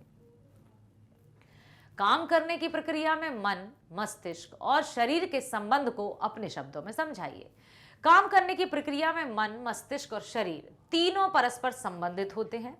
मन में जो भी भाव सकारात्मक अथवा नकारात्मक सक्रिय होते हैं, उन्हीं के अनुरूप मस्तिष्क कार्य करता है और शरीर को कार्य करने का आदेश देता है। मन ने कहा मस्तिष्क ने, मस्तिष्क ने कहा शरीर को, और शरीर काम करने लगता है। तो मन जिस प्रकार से सोचेगा, उसने सोचा अरे हम तो बोझ है, हमें नहीं करना, तो बस मन भी यही कहेगा, मस्तिष्क भी और बॉडी भी ऐसे ही बिल्कुल लस्त पस्त पड़ जाएगी, ढीली पड़ जाएगी। और मन ने कहा कि अरे हम हैं वो, कहते हैं ना, कभी कभी हम किसी को फोन करते हैं जरूरत पड़ने पर, तो वो कहता है अच्छा काम पड़ता है तभी तुम हमें याद करते हो। अरे ये नहीं कहना है, फिर शुक्रिया अदा करना है ऊपर वाले का कि कहते हैं ना कि अंधेरे में ही दीपक को तलाशा जाता है, उसकी रोशनी को तलाशा जाता है। अर्थात हम किसी के मजबूरी में या किसी के अंधकार में हम एक दीपक का काम कर रहे हैं, अर्थात हम बहुत अच्छे हैं। ठीक है, काम करने की प्रक्रिया में मन, मस्तिष्क और शरीर के संबंध को समझ गए ना बेटा, कि काम करने की प्रक्रिया में मन, मस्तिष्क और शरीर तीनों परस्पर संबंधित होते हैं। मन में जो भी भाव सकारात्मक या नकारात्मक सक्रिय होते हैं, उन्हीं के अनुरूप मस्तिष्क कार्य करता है और शरीर कार्य करने का आदेश दे देता है। प्रश्न है, आशय स्पष्ट कीजिए। जीतना एक आदत है, पर अफसोस हारना भी एक आदत ही है। जीतना एक आदत है, पर अफसोस हारना भी आदत ही है। पंक्ति से लेखक का आशय है कि जीतना या हारना व्यक्ति की मानसिकता पर निर्भर करता है। मान लो तो हार है और ठान लो तो जीत है। अर्थात व्यक्ति के मन में सकारात्मक या नकारात्मक जिन भावों की प्रबलता होगी, उसका परिणाम और जो भी कार्य करेगा उसी पर पड़ेगा, उसी का परिणाम उसके कार्यों पर पड़ेगा। जैसी उसने विचारधारा बना ली है, वैसा ही परिणाम होगा। अगला प्रश्न है, गद्यांश के केंद्रीय भाग को लगभग 20 शब्दों में लिखिए। गद्यांश का केंद्रीय भाव यह है कि व्यक्ति को कार्यों को करते समय सामने आने वाली कठिनाइयों से घबराना नहीं चाहिए, बल्कि उनको चुनौती के रूप में स्वीकार करते हुए अपने लक्ष्य को प्राप्त करना चाहिए। सच में एक अलग से ना एक शक्ति प्रदान करते हैं ये सब लेख। उपर्युक्त गद्यांश के लिए उपयुक्त शीर्षक दीजिए। अब उपर्युक्त और उपयुक्त में अंतर समझते हो ना बेटा। उपर्युक्त जहां है, ये रा लगा हुआ है, उसका मतलब होता है ऊपर, और उपयुक्त मतलब एकदम सटीक, एकदम सही। तो मानव जीवन में सकारात्मक दृष्टिकोण का महत्व गद्यांश के लिए उपयुक्त शीर्षक है कि मानव जीवन में सकारात्मक दृष्टिकोण का महत्व। चलते हैं हम अगले गद्यांश की ओर, पहुंच गए हैं 2016। संवाद में दोनों पक्ष बोलें, यह आवश्यक नहीं। प्रायः एक व्यक्ति की संवाद में मौन भागीदारी अधिक लाभकारी होती है। क्यों? ताकि सामने वाला जो कह रहा है वो समझ में भी तो आ सके। यह स्थिति संवादहीनता से भिन्न है। मन से हारे दुखी व्यक्ति के लिए दूसरा पक्ष अच्छे वक्ता के रूप में नहीं, अच्छे श्रोता के रूप में अधिक लाभकर होता है। बोलने वाले के हाव भाव और उसका सलीका, उसकी प्रकृति और सांस्कृतिक सामाजिक पृष्ठभूमि को पल भर में बता देते हैं। संवाद से संबंध भी बेहतर होते हैं और अशिष्ट संवाद संबंध बिगाड़ने का कारण भी बनता है। अर्थात ऐसी वाणी बोलिए मन का आपा खोए, औरन को शीतल करे आपहु शीतल होए। बात करने से बड़े बड़े मसले, अंतर्राष्ट्रीय समस्याएं तक हल हो जाती हैं, पर संवाद की सबसे बड़ी शर्त यह है कि एक दूसरे की बातें पूरे मनोयोग से, संपूर्ण धैर्य से सुनी जाए। श्रोता उन्हें कान से सुने और मन से अनुभव करे, तभी उनका लाभ है, तभी समस्याएं सुलझने की संभावना बढ़ती है और कम से कम यह समझ में आता है कि अगले के मन की परतों के भीतर है क्या। सच तो यह है कि सुनना एक कौशल है, लिसनिंग स्किल। तभी तो कहा है ना, आपने ये सुना होगा ना बेटा, LSRW, L for listening skill, जिसको श्रवण कौशल भी कहा जाता है। श्रवण कौशल, सुनना भी एक कला है। ठीक, फिर आया है स्पीकिंग स्किल, रीडिंग स्किल और राइटिंग स्किल। सबसे बड़ा भाषा की यदि दक्षता की बात की जाए तो सुनना सबसे बड़ी कला होती है। सुनना एक कौशल है जिसमें हम प्रायः अकुशल होते हैं। लोग बोलने में ज्यादा भरोसा करते हैं, सुनते कम है। दूसरे की बात काटने के लिए, उसे समाधान सुझाने के लिए हम उतावले होते हैं कि नहीं नहीं नहीं, ऐसा नहीं, वैसा वैसा नहीं, ऐसा। अरे पहले सुन तो लीजिए क्या है। और यह उतावलापन संवाद की आत्मा तक हमें पहुंचने ही नहीं देता। हम तो बस अपना झंडा गाड़ना चाहते हैं, खुद को श्रेष्ठ साबित करना चाहते हैं। तब दूसरे पक्ष को झुंझलाहट होती है और संवाद वहीं पर खत्म सा हो जाता है।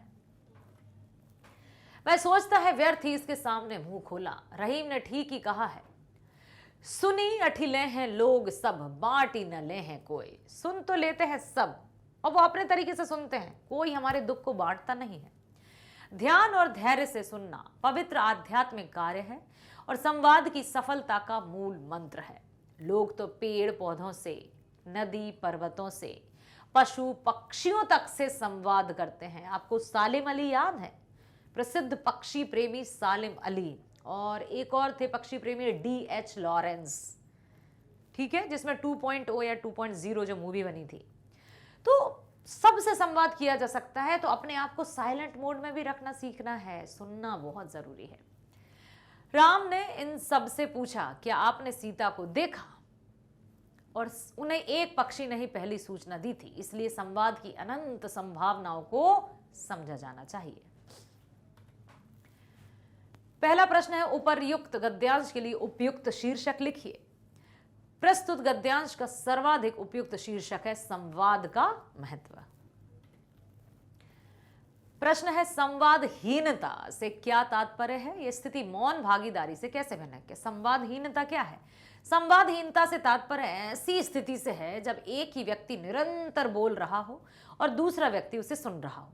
यह स्थिति मौन भागीदारी से भिन्न है, क्योंकि मौन भागीदारी में दूसरा व्यक्ति कोई प्रतिक्रिया व्यक्त नहीं करता, जबकि संवादहीनता में दूसरा व्यक्ति अपनी प्रतिक्रियाएं दे सकता है, कभी सिर हिलाकर, कभी अपनी सहमति प्रकट करके। भाव स्पष्ट कीजिए। यह उतावलापन हमें संवाद की आत्मा तक नहीं पहुंचने देता। यदि हम बार बार किसी के संवाद में बीच में बोलेंगे, अपने बातों को रखना चाहेंगे, उसकी बातों की अवहेलना करेंगे, तो ये सब कुछ। प्रस्तुत पंक्ति का भाव यह है कि जब एक व्यक्ति कुछ बोल रहा हो तो दूसरा व्यक्ति समाधान सुझाने के लिए उतावला हो जाता है। यही उतावलापन संवाद को उच्च कोटि का बनने ही नहीं देता। प्रश्न है, दुखी व्यक्ति से संवाद में दूसरा पक्ष कब अधिक लाभकर होता है और क्यों? दुखी व्यक्ति से संवाद में दूसरा पक्ष तभी लाभकारी होता है जब वह एक अच्छे वक्ता के रूप में नहीं, बल्कि अच्छे श्रोता के रूप में होता है। गुड लिसनर, श्रवण कौशल। क्योंकि दुखी व्यक्ति अपने दुखों का वर्णन करके अपना बोझ हल्का करना चाहता है और सामने वाला उसको सुनेगा, उसको समझेगा, उसको ढांढस देगा, उसके कंधे पर हाथ रखेगा, तब तो जाकर उसका दुख हल्का होगा। सुनना कौशल की कुछ विशेषताएं लिखिए। तो पहली विशेषता है कि दूसरे की बातों को धैर्यपूर्वक तथा ध्यान से सुनना। दूसरा है कान से सुनना तथा मन से अनुभव भी करना। ये गुड लिसनर, एक अच्छे श्रोता की पहचान होती है। हम संवाद की आत्मा तक प्रायः क्यों नहीं पहुंच पाते? क्योंकि हम संवाद की आत्मा तक प्रायः नहीं पहुंच पाते, हम दूसरों की बात काटने के लिए तथा उसका समाधान सुझाने के लिए उतावले हो जाते हैं, एक्साइटेड हो जाते हैं। अरे तुम्हें ऐसा नहीं वैसा। सुनो, थोड़ा धैर्य रखकर सुनना होगा। रहीम के कथन का आशय स्पष्ट कीजिए। रहीम के कथन का आशय है कि अगर हम अपनी पीड़ा, अपने कष्टों का वर्णन दूसरों के सामने करते हैं तो वे हमारे दुख बांटने के स्थान पर हमारा मजाक उड़ाते हैं। सुनी अठिले हैं लोग सब, बांट न ले हैं कोई। इसलिए दूसरों के सामने अपने दुखों का वर्णन नहीं करना चाहिए। चलते हैं अगले पर। 2016 प्रसिद्ध दार्शनिक नीत्शे एक ऐसा देवता तलाश रहे थे जो मनुष्य की पहुंच में हो, उसी की तरह नाच गा सके। ठीक है, तो वो दार्शनिक थे और ऐसे देवता की तलाश कर रहे थे जो मनुष्य की तरह, मनुष्य की पहुंच में भी हो और उसी की तरह नाच और गा सके, जीवन से भरपूर भी हो, हंसे रोए काम कराए, बिल्कुल आदमी की तरह। तो नीत्शे को ऐसा देवता नहीं मिला तो उसने कह दिया ईश्वर मर गया है। कह दिया जब हमें अपने इच्छानुसार कार्य नहीं संपन्न होते दिखता है तो हम उस कार्य को ही ब्लेम कर देते हैं, अर्थात नाच ना जाने आंगन टेढ़ा जैसा। लगता है कि नीत्शे को कृष्ण की जानकारी नहीं थी। वे नाचते गाते हैं, काम करते हैं और योगी भी हैं, कर्म योगी भी हैं। काम करो, बाकी सब भूल जाओ, यह है उनका अनासक्त कर्म। यहां तक कि काम के फल की भी इच्छा मत करो। कर्मण्यवाधिकारस्ते मा फलेषु कदाचन। कर्म करते जाओ, फल की चिंता मत करो। अजीब विरोधाभास है। काम करने का निराला ढंग है कि काम तो पूरे मन से करो, ईश्वर का आदेश समझकर करो, पर उससे परे भी रहो, दूर भी रहो। काम पूरा होते अनासक्त हो जाओ। यूं कृष्ण जो भी करते हैं उसमें गजब की आसक्ति दिखाई देती है। आसक्ति मतलब उसके प्रति पूरी तरह से समर्पण की भावना। चाहे ग्वाले का काम हो, रसिक बिहारी का हो, सारथी का हो, उपदेष्टा या मार्गदर्शक का हो, वे मनोयोग से अपनी भूमिका निभाते दिखाई पड़ते हैं और अगले ही क्षण उससे अलग, जैसे कमल के पत्ते पर पड़ा पानी, जीवन का प्रत्येक पल पूरेपन से जीना और चिपकना नहीं, यही अनासक्ति है। जो आप कार्य कर रहे हो, कार्य कर लिया, चलो आगे की ओर बढ़ो। पीछे मतलब हमेशा विगत स्मृतियों में या जो बीत गया है उसी में नहीं खोए रहना है। श्री कृष्ण ने हमें यह संदेश दिया है, उनके कर्म योग से हमें यही पता चलता है। पीछे मुड़ने का उन्हें अवकाश ही नहीं। यह कृष्ण जैसा कर्म योगी ही कर सकता है, ये विश्व रूप है। परंतु अहंकार का कहीं नाम तक नहीं। गाय चराने या रथ हाँकने का काम करने में भी उन्हें कोई हिचक नहीं। चलिए चलते हैं प्रश्नों की ओर। नीत से कौन थे, वे क्या तलाश रहे थे? तो नीत से एक प्रसिद्ध दार्शनिक थे। वे एक ऐसे देवता तलाश कर रहे थे जो मनुष्य की तरह पहुंच में हो और उसी की तरह नाच गा सके, परंतु उन्हें ऐसा नहीं लगा। ईश्वर मर गया है। नीत्शे ने यह क्यों कहा होगा? ईश्वर मर गया है। नीत्शे ने यह इसलिए कहा होगा क्योंकि उसे ऐसा देवता नहीं मिला जो जीवन से भरपूर तथा जो मनुष्य की तरह हंसे, रोए, काम करे और नाचे गाए। कृष्ण के व्यक्तित्व में विरोधाभास क्यों लगता है? तो कृष्ण के व्यक्तित्व में विरोधाभास लगता है क्योंकि वे नाचते गाते हैं, काम करते हैं। एक ओर वे योगी हैं तो दूसरी ओर वे कर्म योगी भी हैं। कर्मण्यवाधी कारस्ते, मतलब कर्म करो, फल की चिंता मत करो। आशय स्पष्ट कीजिए। कर्मण्यवाधिकारस्ते, भगवत श्रीमद् भगवत गीता में श्री कृष्ण ने कहा है ये कर्मण्यवाधिकारस्ते का आशय है कि काम करने में तुम्हारी रुचि हो, तुम अनासक्त भाव से काम करो, परंतु काम के फल की इच्छा मत करो, बस काम करते जाओ। कृष्ण की किन विविध भूमिकाओं का उल्लेख है? कृष्ण की विभिन्न भूमिकाओं का उल्लेख किया है, जैसे कृष्ण ग्वाले का काम करते हैं, रसिक बिहारी हैं, रास लीलाएं रचाते हैं, सारथी का काम करते हैं, उपदेष्टा का काम करते हैं, मार्गदर्शक का काम करते हैं। विभिन्न भूमिकाएं हैं, है ना, श्री कृष्ण की। कृष्ण के व्यक्तित्व से हम क्या सीख सकते हैं? दो बातों का उल्लेख कीजिए। तो श्री कृष्ण के व्यक्तित्व से पहली बात, जीवन के प्रत्येक पल को पूरेपन से जीना तथा उससे चिपकना नहीं है। जो हो गया है उसको छोड़ो और आगे बढ़ो, ठीक है। बीती ताहि विसार दे, आगे की सुधि ले, कभी पीछे मुड़कर नहीं देखना। गद्यांश का उपयुक्त शीर्षक, तो गद्यांश का उपयुक्त शीर्षक है कृष्ण योगी एवं कर्मयोगी। चलते हैं अगले गद्यांश की ओर। पहुंच चुके हम 2015 की ओर, ठीक है। जब समाचार पत्रों में सर्वसाधारण के लिए कोई सूचना प्रकाशित की जाती है तो उसे विज्ञापन कहते हैं। आपने भी कक्षा 10वीं में विज्ञापन लेखन पढ़ा होगा। यह सूचना नौकरियों से संबंधित हो सकती है, खाली मकान को किराए देने से संबंधित हो सकती है, या किसी औषधि के प्रचार से संबंधित हो सकती है। कुछ लोग विज्ञापन के आलोचक हैं, वे इसे निरर्थक मानते हैं। उनका मानना है कि यदि कोई वस्तु यथार्थ रूप में अच्छी है तो वह बिना विज्ञापन के भी लोगों तक पहुंच जाएगी और लोकप्रिय हो जाएगी, जबकि खराब वस्तुएं विज्ञापन की सहायता पाकर भी भंडाफोड़ होने पर बहुत दिनों तक टिक नहीं पाएंगी। परंतु लोगों की यह सोच गलत है। आज के युग में मानव का प्रचार प्रसार का दायरा व्यापक हो चुका है, अतः विज्ञापनों का होना अनिवार्य होता है। किसी अच्छी वस्तु की वास्तविकता से परिचित हो पाना आज के विशाल संसार में विज्ञापन के बिना नितांत असंभव है। विज्ञापन ही वह शक्तिशाली माध्यम है जो हमारी जरूरत की वस्तुएं हमें प्रस्तुत करता है, उसकी मांग बढ़ाता है और अंततः हम उन्हें जुटाने चल पड़ते हैं। यदि कोई व्यक्ति या कंपनी किसी वस्तु का निर्माण करती है, उसे उत्पादक कहा जाता है। उन वस्तुओं और सेवाओं को खरीदने वाला उपभोक्ता कहलाता है। विज्ञापन इन दोनों को जोड़ने का कार्य करता है, अर्थात उत्पादक और उपभोक्ता को जोड़ने का कार्य करता है। वह उत्पादक को उपभोक्ता के संपर्क में लाता है तथा मांग और पूर्ति में संतुलन स्थापित करने का प्रयत्न भी करता है।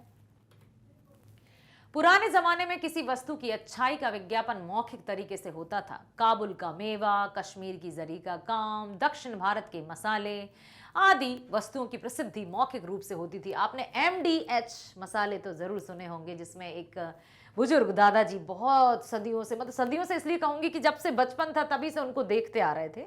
अभी हाल ही में उनकी संभवतः विगत वर्ष उनकी मृत्यु हुई है, लेकिन MDH सुना होगा ना आपने। ठीक है, तो ये सब विज्ञापन है जो हमें उपभोक्ता को उत्पादक से जोड़ने का काम करते हैं। भारत के मसाले आदि वस्तुओं की प्रसिद्धि मौखिक रूप से होती थी। उस समय आवश्यकता भी कम होती थी तथा लोग किसी वस्तु के अभाव की तीव्रता का अनुभव भी नहीं करते थे। आज समय तेजी का है, संचार क्रांति ने जिंदगी को स्पीड दे दी है, मनुष्य की आवश्यकताएं बढ़ती जा रही हैं, इसलिए विज्ञापन मानव जीवन की अनिवार्यता बन गया है और विज्ञापनों के माध्यम से हमें बहुत सारी बातों के बारे में जानकारी प्राप्त होती है। प्रश्नों की ओर चलते हैं। गद्यांश के लिए उपयुक्त शीर्षक क्या होगा? वर्तमान युग में विज्ञापनों का महत्व। विज्ञापन किसे कहते हैं? वह मानव जीवन का अनिवार्य अंग क्यों है? तो जब समाचार पत्रों में सर्वसाधारण के लिए, मतलब सभी के लिए कोई सूचना प्रकाशित की जाती है तो उसे हम विज्ञापन कहते हैं। आज के युग में मानव का प्रचार प्रसार का दायरा काफी व्यापक हो चुका है, इसलिए मानव जीवन का विज्ञापन है जो अनिवार्य अंग माना जाता है। उत्पादक किसे कहते हैं? उत्पादक उपभोक्ता संबंधों को विज्ञापन कैसे प्रभावित करता है? जब कोई व्यक्ति या कंपनी किसी वस्तु का निर्माण करती है तो उसे उत्पादक कहा जाता है। कोई भी व्यक्ति या कोई कंपनी जब किसी वस्तु का निर्माण करेगी तो वो क्या होंगे? उत्पादक, क्योंकि उन्होंने उस वस्तु का उत्पादन किया है। ठीक है, और विज्ञापन उत्पादक और उपभोक्ता जोड़ने का कार्य करता है, क्योंकि हम जो उस सामान को या वस्तु को उपभोग में ला रहे हैं तो हम उपभोक्ता हैं। वह उत्पादक को उपभोक्ता के संपर्क में लाता है और मांग और पूर्ति में संतुलन स्थापित करने का प्रयास भी करता है। किसी विज्ञापन का उद्देश्य क्या होता है? जीवन में इसकी उपयोगिता पर प्रकाश डालिए। तो किसी विज्ञापन का उद्देश्य उत्पादक को उपभोक्ता के संपर्क में लाना और मांग और पूर्ति में संतुलन स्थापित करना होता है। जीवन में विज्ञापन की बहुत उपयोगिता है, क्योंकि विज्ञापन वह शक्तिशाली माध्यम है जो हमारी जरूरत की वस्तुओं के विषय में हमें जानकारी देता है। पुराने समय में विज्ञापन का तरीका क्या था? वर्तमान तकनीकी युग ने इसे किस प्रकार प्रभावित किया? तो पुराने समय में किसी वस्तु की अच्छाई का विज्ञापन मौखिक तरीके से दिया जाता था। काबुल का मेवा, कश्मीर की जरी का काम, दक्षिण भारत के मसाले आदि वस्तुओं की प्रसिद्धि मौखिक रूप से होती थी। वर्तमान तकनीकी युग में संचार क्रांति ने जिंदगी की गति को बढ़ा दिया है। विज्ञापन के आलोचकों के विज्ञापन के संदर्भ में क्या विचार है? तो विज्ञापन के आलोचक इसे निरर्थक मानते हैं। उनके इस संदर्भ में विचार है कि यदि कोई वस्तु यथार्थ रूप में, मतलब वास्तविक रूप में अच्छी है तो वह बिना किसी विज्ञापन के ही लोगों के बीच लोकप्रिय हो जाएगी, परंतु यदि कोई वस्तु खराब है तो उसका विज्ञापन होने के बावजूद भी वह अधिक समय तक लोगों की पसंद नहीं रह पाएगी। उपसर्ग और प्रत्यय पृथक कीजिए। अनिवार्य, वास्तविकता। देखो, अनिवार्य में अ उपसर्ग है, निवार्य, ठीक है। वास्तविकता, वास्तविक और ता प्रत्यय है, ये है उपसर्ग, ये है प्रत्यय, आपने पढ़े होंगे। वे शब्दांश जो किसी मूल शब्द के पूर्व में लगकर एक नए शब्द का निर्माण करते हैं उपसर्ग कहलाते हैं, और वे शब्दांश जो किसी मूल शब्द के अंत में लगकर एक नए शब्द का निर्माण करते हैं प्रत्यय कहलाते हैं। चलते हैं अगले विज्ञापन की ओर। 2015 का ही है। राष्ट्र केवल जमीन का टुकड़ा ही नहीं बल्कि हमारी सांस्कृतिक विरासत होती है, जो हमें अपने पूर्वजों से परंपरा के रूप में प्राप्त होती है, जिसमें हम बड़े होते हैं, शिक्षा पाते हैं और सांस लेते हैं। हमारा अपना राष्ट्र कहलाता है और उसकी पराधीनता व्यक्ति की परतंत्रता की पहली सीढ़ी होती है। ऐसे ही स्वतंत्र राष्ट्र की सीमाओं में जन्म लेने वाले व्यक्ति का धर्म, जाति, भाषा या संप्रदाय कुछ भी हो, आपस में स्नेह होना स्वाभाविक है। राष्ट्र के लिए जीना और काम करना, उसकी स्वतंत्रता तथा विकास के लिए काम करने की भावना राष्ट्रीयता की भावना कहलाती है। जब व्यक्ति किसी दूसरे व्यक्ति से धर्म, जाति, कुल आदि के आधार पर व्यवहार करता है तो उसकी दृष्टि संकुचित हो जाती है कि अच्छा, आप इस जाति के हैं, हमारी आपसे मित्रता, आप इस धर्म के, हमारी आपसे मित्रता, मतलब ये है ना। तो उसकी दृष्टिकोण या सोचने का तरीका या नजरिया एकदम संकुचित हो जाता है, सीमित हो जाता है। राष्ट्रीयता की अनिवार्य शर्त है देश को प्राथमिकता, भले ही हम स्व को मिटाना पड़े, अर्थात देश ही सर्वोपरि है। महात्मा गांधी, तिलक, सुभाष चंद्र बोस आदि के कार्यों से पता चलता है कि राष्ट्रीयता की भावना के कारण उन्हें अनगिनत कष्ट उठाने पड़े, किंतु वे अपने निश्चय में अटल रहे। व्यक्ति को निजी अस्तित्व कायम रखने के लिए पारस्परिक सभी सीमाओं की बाधाओं को भुलाकर कार्य करना चाहिए, तभी उसकी नीतियां रीतियां राष्ट्रीय कही जा सकती हैं। जब जब भारत में फूट पड़ी तब तब विदेशियों ने शासन किया, चाहे जातिगत भेदभाव हो। आपने वो पंक्ति सुनी ना, हम आपस में लड़ बैठे तो देश को कौन संभालेगा, कोई बाहर वाला आकर घर से हमें निकालेगा। तो यहाँ पर यही हुआ कि जब तब विदेशियों ने शासन किया, जब जब हमें फूट पड़ी, चाहे जातिगत भेदभाव हो या भाषागत, तीसरा व्यक्ति उससे लाभ उठाने का अवश्य प्रयत्न करेगा। एक छोटा सा एग्जाम्पल उदाहरण दूं मैं आपको कि घर में एक परिवार में बहुत अच्छे से लोग बाग रह रहे हैं, बेटा बहू सास बहू सब लोग आपस में मिलकर, तीसरा व्यक्ति उनकी खुशियों को देखकर उसके मन में ईर्ष्या उत्पन्न हो गया। वो कुछ ऐसा उपाय सोचेगा जिससे उनके घर की एकता को भंग कर सके, और जब उस व्यक्ति की एंट्री होगी तो आपस में कलह होने लगेगी। कहीं भाषा को लेकर संघर्ष हो रहा है तो कहीं धर्म या क्षेत्र के नाम पर लोगों को निकाला जा रहा है, जिसका परिणाम हमारे सामने है। आदमी अपने अहम में सिमटता जा रहा है, फलस्वरूप राष्ट्रीय बोध का प्रभाव परिलक्षित होता जा रहा है। गद्यांश का उचित शीर्षक क्या होना चाहिए? राष्ट्रीयता की भावना। जब व्यक्ति किसी दूसरे व्यक्ति से धर्म, जाति, कुल आदि के आधार पर व्यवहार करता है तो उसकी दृष्टि संकुचित हो जाती है। रचना के आधार पर वाक्य भेद बताएं। रचना के आधार पर वाक्य भेद है मिश्र वाक्य। Very nice. आपको पता होंगे ना कि रचना के आधार पर वाक्य के 3 भेद होते हैं: सरल वाक्य, संयुक्त वाक्य, मिश्र वाक्य। सरल वाक्य अर्थात साधारण वाक्य जिसमें एक कर्ता एक क्रिया। संयुक्त वाक्य अर्थात सरल वाक्यों से मिलकर बना हुआ वाक्य जिसमें योजक शब्दों का प्रयोग होता है, और, एवं, किंतु, परंतु, लेकिन, तथा, क्योंकि, या, ये सब। और जो मिश्र वाक्य रहता है वो एक दूसरे पर आश्रित। तो यहां पर है कि जब व्यक्ति किसी दूसरे व्यक्ति से धर्म, जाति, कुल आदि के आधार पर व्यवहार करता है तो उसकी दृष्टि संकुचित हो जाती है। जब और तब मतलब एक दूसरे पर आश्रित है, इसलिए मिश्र वाक्य है, याद रखिएगा। ठीक है, चलो आगे चलते हैं। स्व से क्या तात्पर्य है, उसे मिटाना क्यों आवश्यक है? तो स्व से तात्पर्य अहम या अहंकार भाव से है, उसे मिटाना आवश्यक है, क्योंकि बिना स्व को मिटाए हम एक नहीं हो सकते। बेटा यहाँ स्व मतलब अहंकार, घमंड, ठीक है, और बिना एकता के कोई देश प्रगति नहीं कर सकता। आशय स्पष्ट कीजिए, राष्ट्र केवल जमीन का टुकड़ा ही नहीं बल्कि हमारी सांस्कृतिक विरासत भी है। प्रस्तुत पंक्ति का आशय है कि राष्ट्र को केवल धरती का कोई भूभाग हिस्सा नहीं समझ लेना चाहिए। प्रत्येक राष्ट्र के साथ कुछ परंपराएं, रीति रिवाज, मान्यताएं आदि जुड़ी होती हैं जो उस राष्ट्र के लोगों की पहचान होती हैं। ये ही उन्हें अपनी सांस्कृतिक विरासत के रूप में प्राप्त होती हैं। राष्ट्रीयता से लेखक का क्या आशय है? गद्यांश में चर्चित 2 राष्ट्रभक्तों के नाम लिखिए। तो राष्ट्रीयता से लेखक का आशय है राष्ट्र के लिए जीना और राष्ट्र के लिए काम करना, उसकी स्वतंत्रता तथा विकास के लिए काम करने की भावना है। गद्यांश में चर्चित 2 राष्ट्रभक्तों के नाम हैं महात्मा गांधी तथा सुभाष चंद्र बोस। अगला प्रश्न है, राष्ट्रीय बोध का अभाव किन किन रूपों में दिखाई देता है? तो राष्ट्रीय बोध का अभाव अनेक रूपों में दिखाई देता है। जैसे आज देश में अनेक प्रकार के आंदोलन चल रहे हैं, कहीं भाषा को लेकर संघर्ष हो रहा है, कहीं धर्म के नाम पर हो रहा है, तो कहीं क्षेत्र के नाम पर लोगों को निकाला जा रहा है। आदमी अपने अहंकार में सिमटता जा रहा है, उसकी विचारधारा संकुचित होती जा रही है, यही बताना चाहा है। राष्ट्र के उत्थान में व्यक्ति का क्या स्थान है? उदाहरण सहित लिखिए। हम जानते हैं कि कहते हैं ना कि एक एक से भले 2, मिलकर हाथ बढ़ाना साथ ही हाथ मिलाना। ठीक है, तो ये है कि एक एक करके जब हम अपने मन को बिल्कुल विचारधाराओं को एक करेंगे तो सब कुछ संभव है। राष्ट्र के उत्थान में व्यक्ति की वही स्थान है जो किसी सेना में एक सैनिक का होता है। सेना की जीत उसके प्रत्येक सैनिक पर निर्भर करती है, इसी प्रकार राष्ट्र का उत्थान उसके प्रत्येक व्यक्ति के उत्थान पर निर्भर करता है। अगला गद्यांश है 2014 पर हम पहुंच चुके हैं। लोकतंत्र के 3 पायों जैसे विधायिका, कार्यपालिका और न्यायिका, ये आपको पता ही है, अपना अपना महत्व है, किंतु जब प्रथम 2 अपने मार्ग या उद्देश्य के प्रति शिथिल हो जाएं, ढीले पड़ जाएं, संविधान के दिशा निर्देशों की अवहेलना होती है, तो न्यायपालिका का विशेष महत्व हो जाता है। न्यायपालिका ही है जो हमें आईना दिखाती है, किंतु आईना तभी उपयोगी है जब उसमें दिखाई देने वाले चेहरे की विद्रूपता को सुधारने का प्रयास हो। मतलब आईना है, अब हमें दिख गया कि नहीं हमें कुछ कमी है तो हम अपने आप को सुधारते हैं ना, ठीक वैसा ही कि कहीं कमी दिख रही है तो उसे सुधारना है।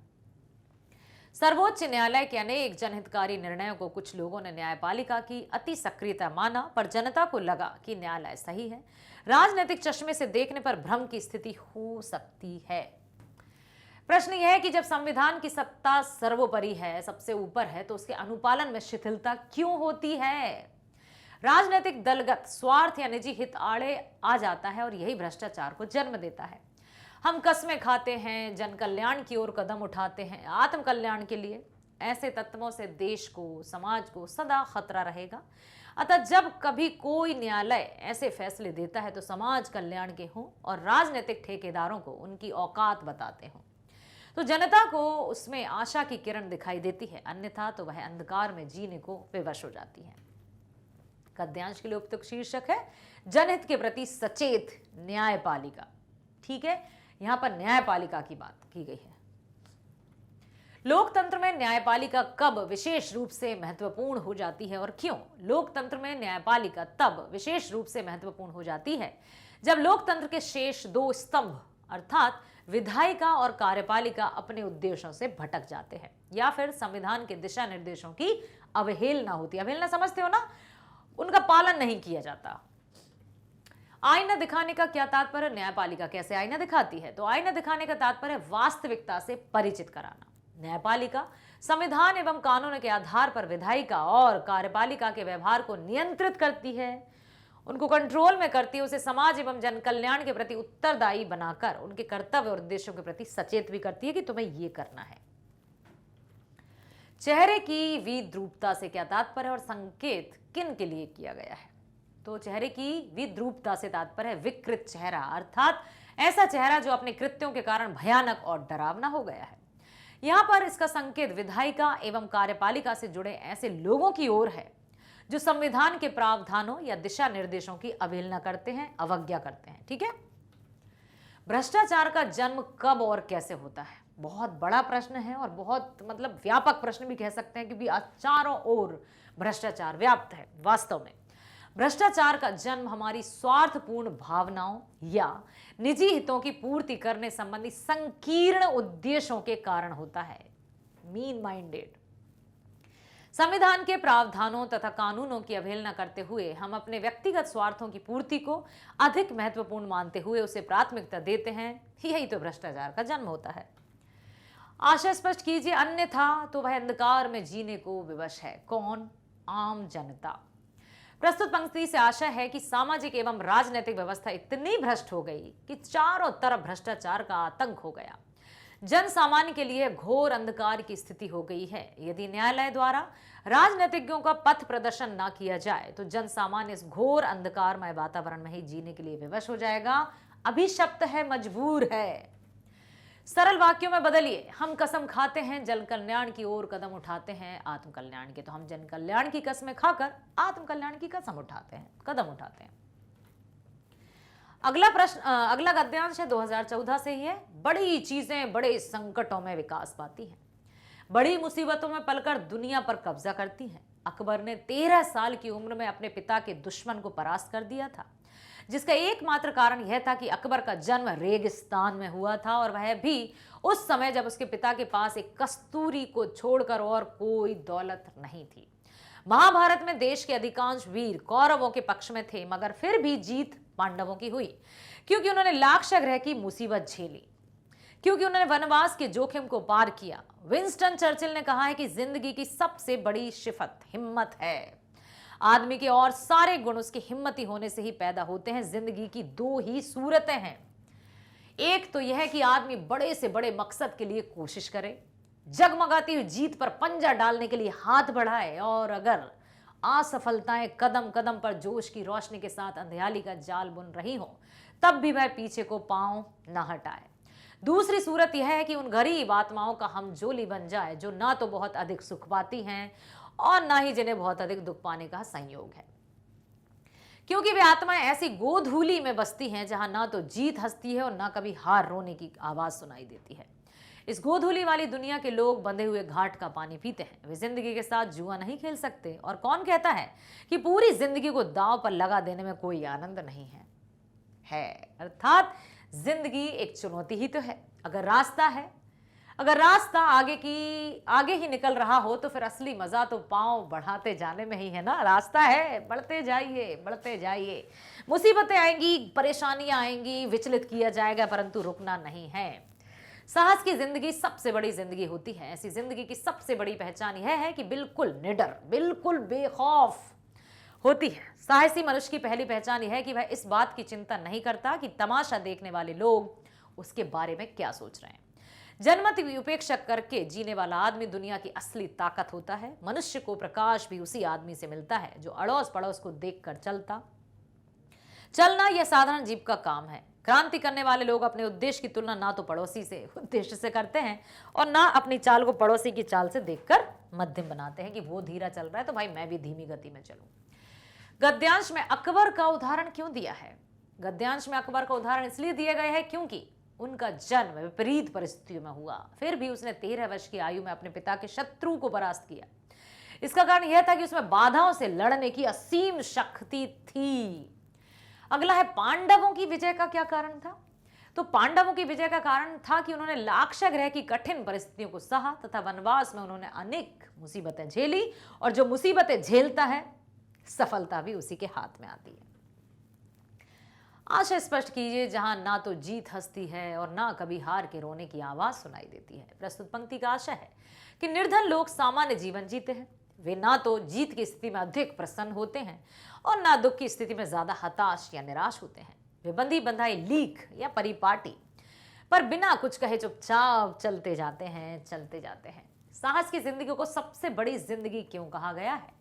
साहस की जिंदगी को सबसे बड़ी जिंदगी इसलिए कहा गया है क्योंकि साहसी व्यक्ति ही मानवता को नई दिशा दे सकता है। वह अपना तथा देश का भाग्य बदल सकता है। तथा साहस की जिंदगी का सर्वाधिक महत्व है। मेरे प्यारे प्यारे बच्चों, जिंदगी में साहस को हमेशा अपने पास रखना।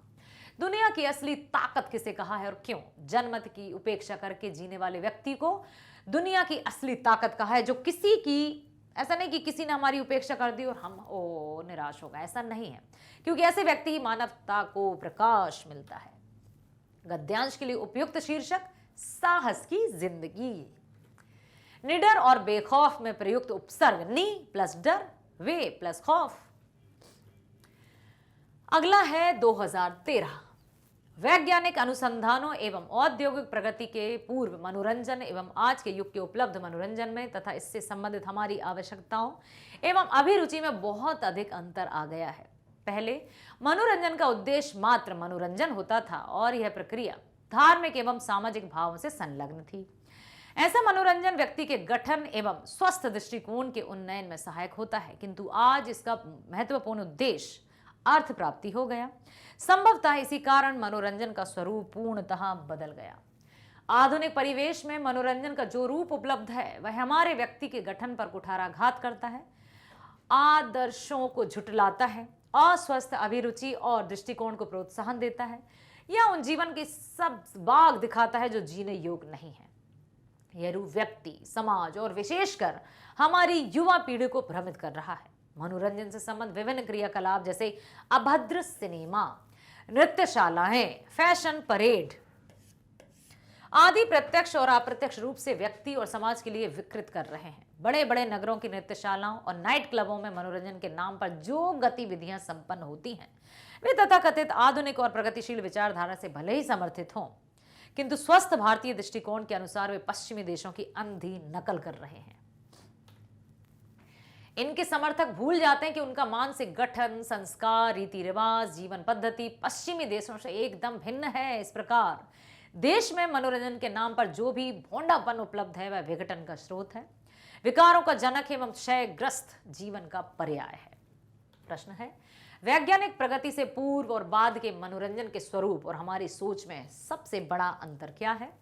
वैज्ञानिक एवं औद्योगिक प्रगति से पूर्व मनोरंजन व्यक्ति के व्यक्तित्व के गठन एवं स्वस्थ दृष्टिकोण के उन्नयन में सहायक होता था।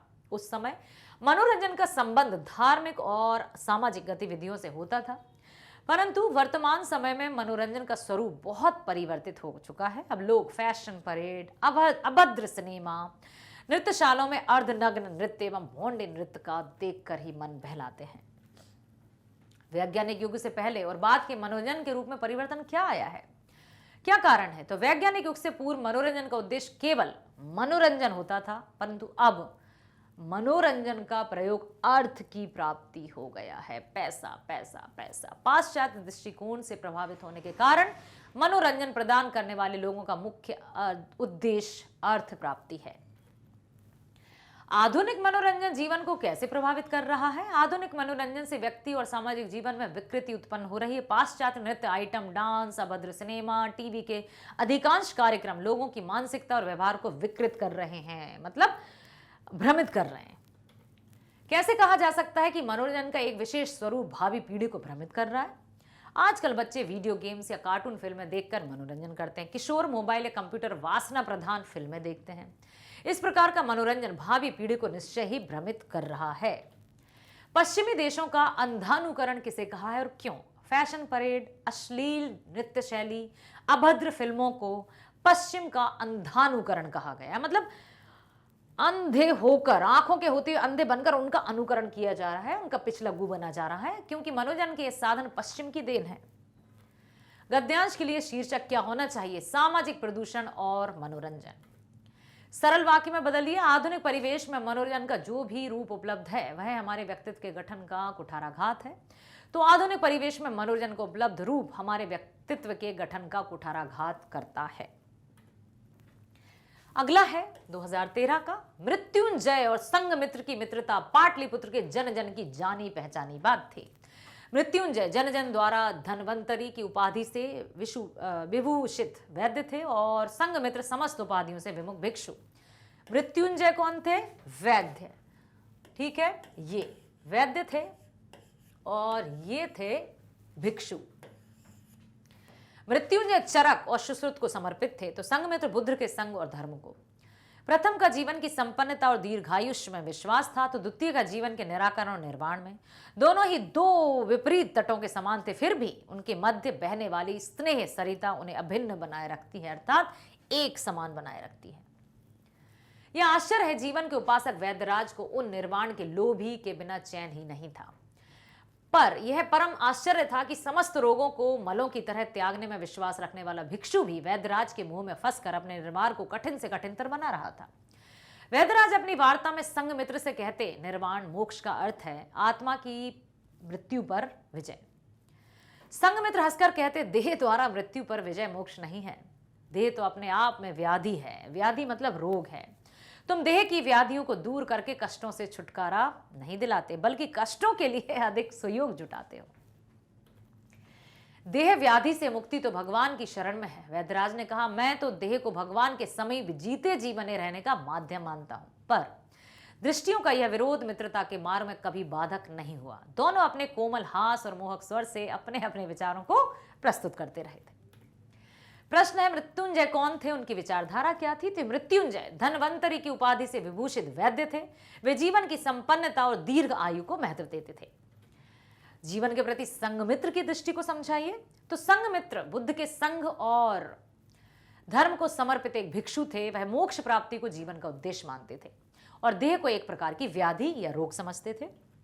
मृत्युंजय और संघमित्र दोनों को दो विपरीत तट क्यों कहा है? एक ने दीर्घायु को माना है, एक ने मोक्ष को माना है। मृत्युंजय और संघमित्र की विचारधारा परस्पर विपरीत थी। मृत्युंजय शरीर को महत्व देते थे, संघमित्र मोक्ष को जीवन का लक्ष्य मानते थे, अतः दोनों की नदी विपरीत तट कहा गया है। देह व्याधि के निराकरण के बारे में संघमित्र की अवधारणा के विषय में अपने विचार प्रस्तुत कीजिए।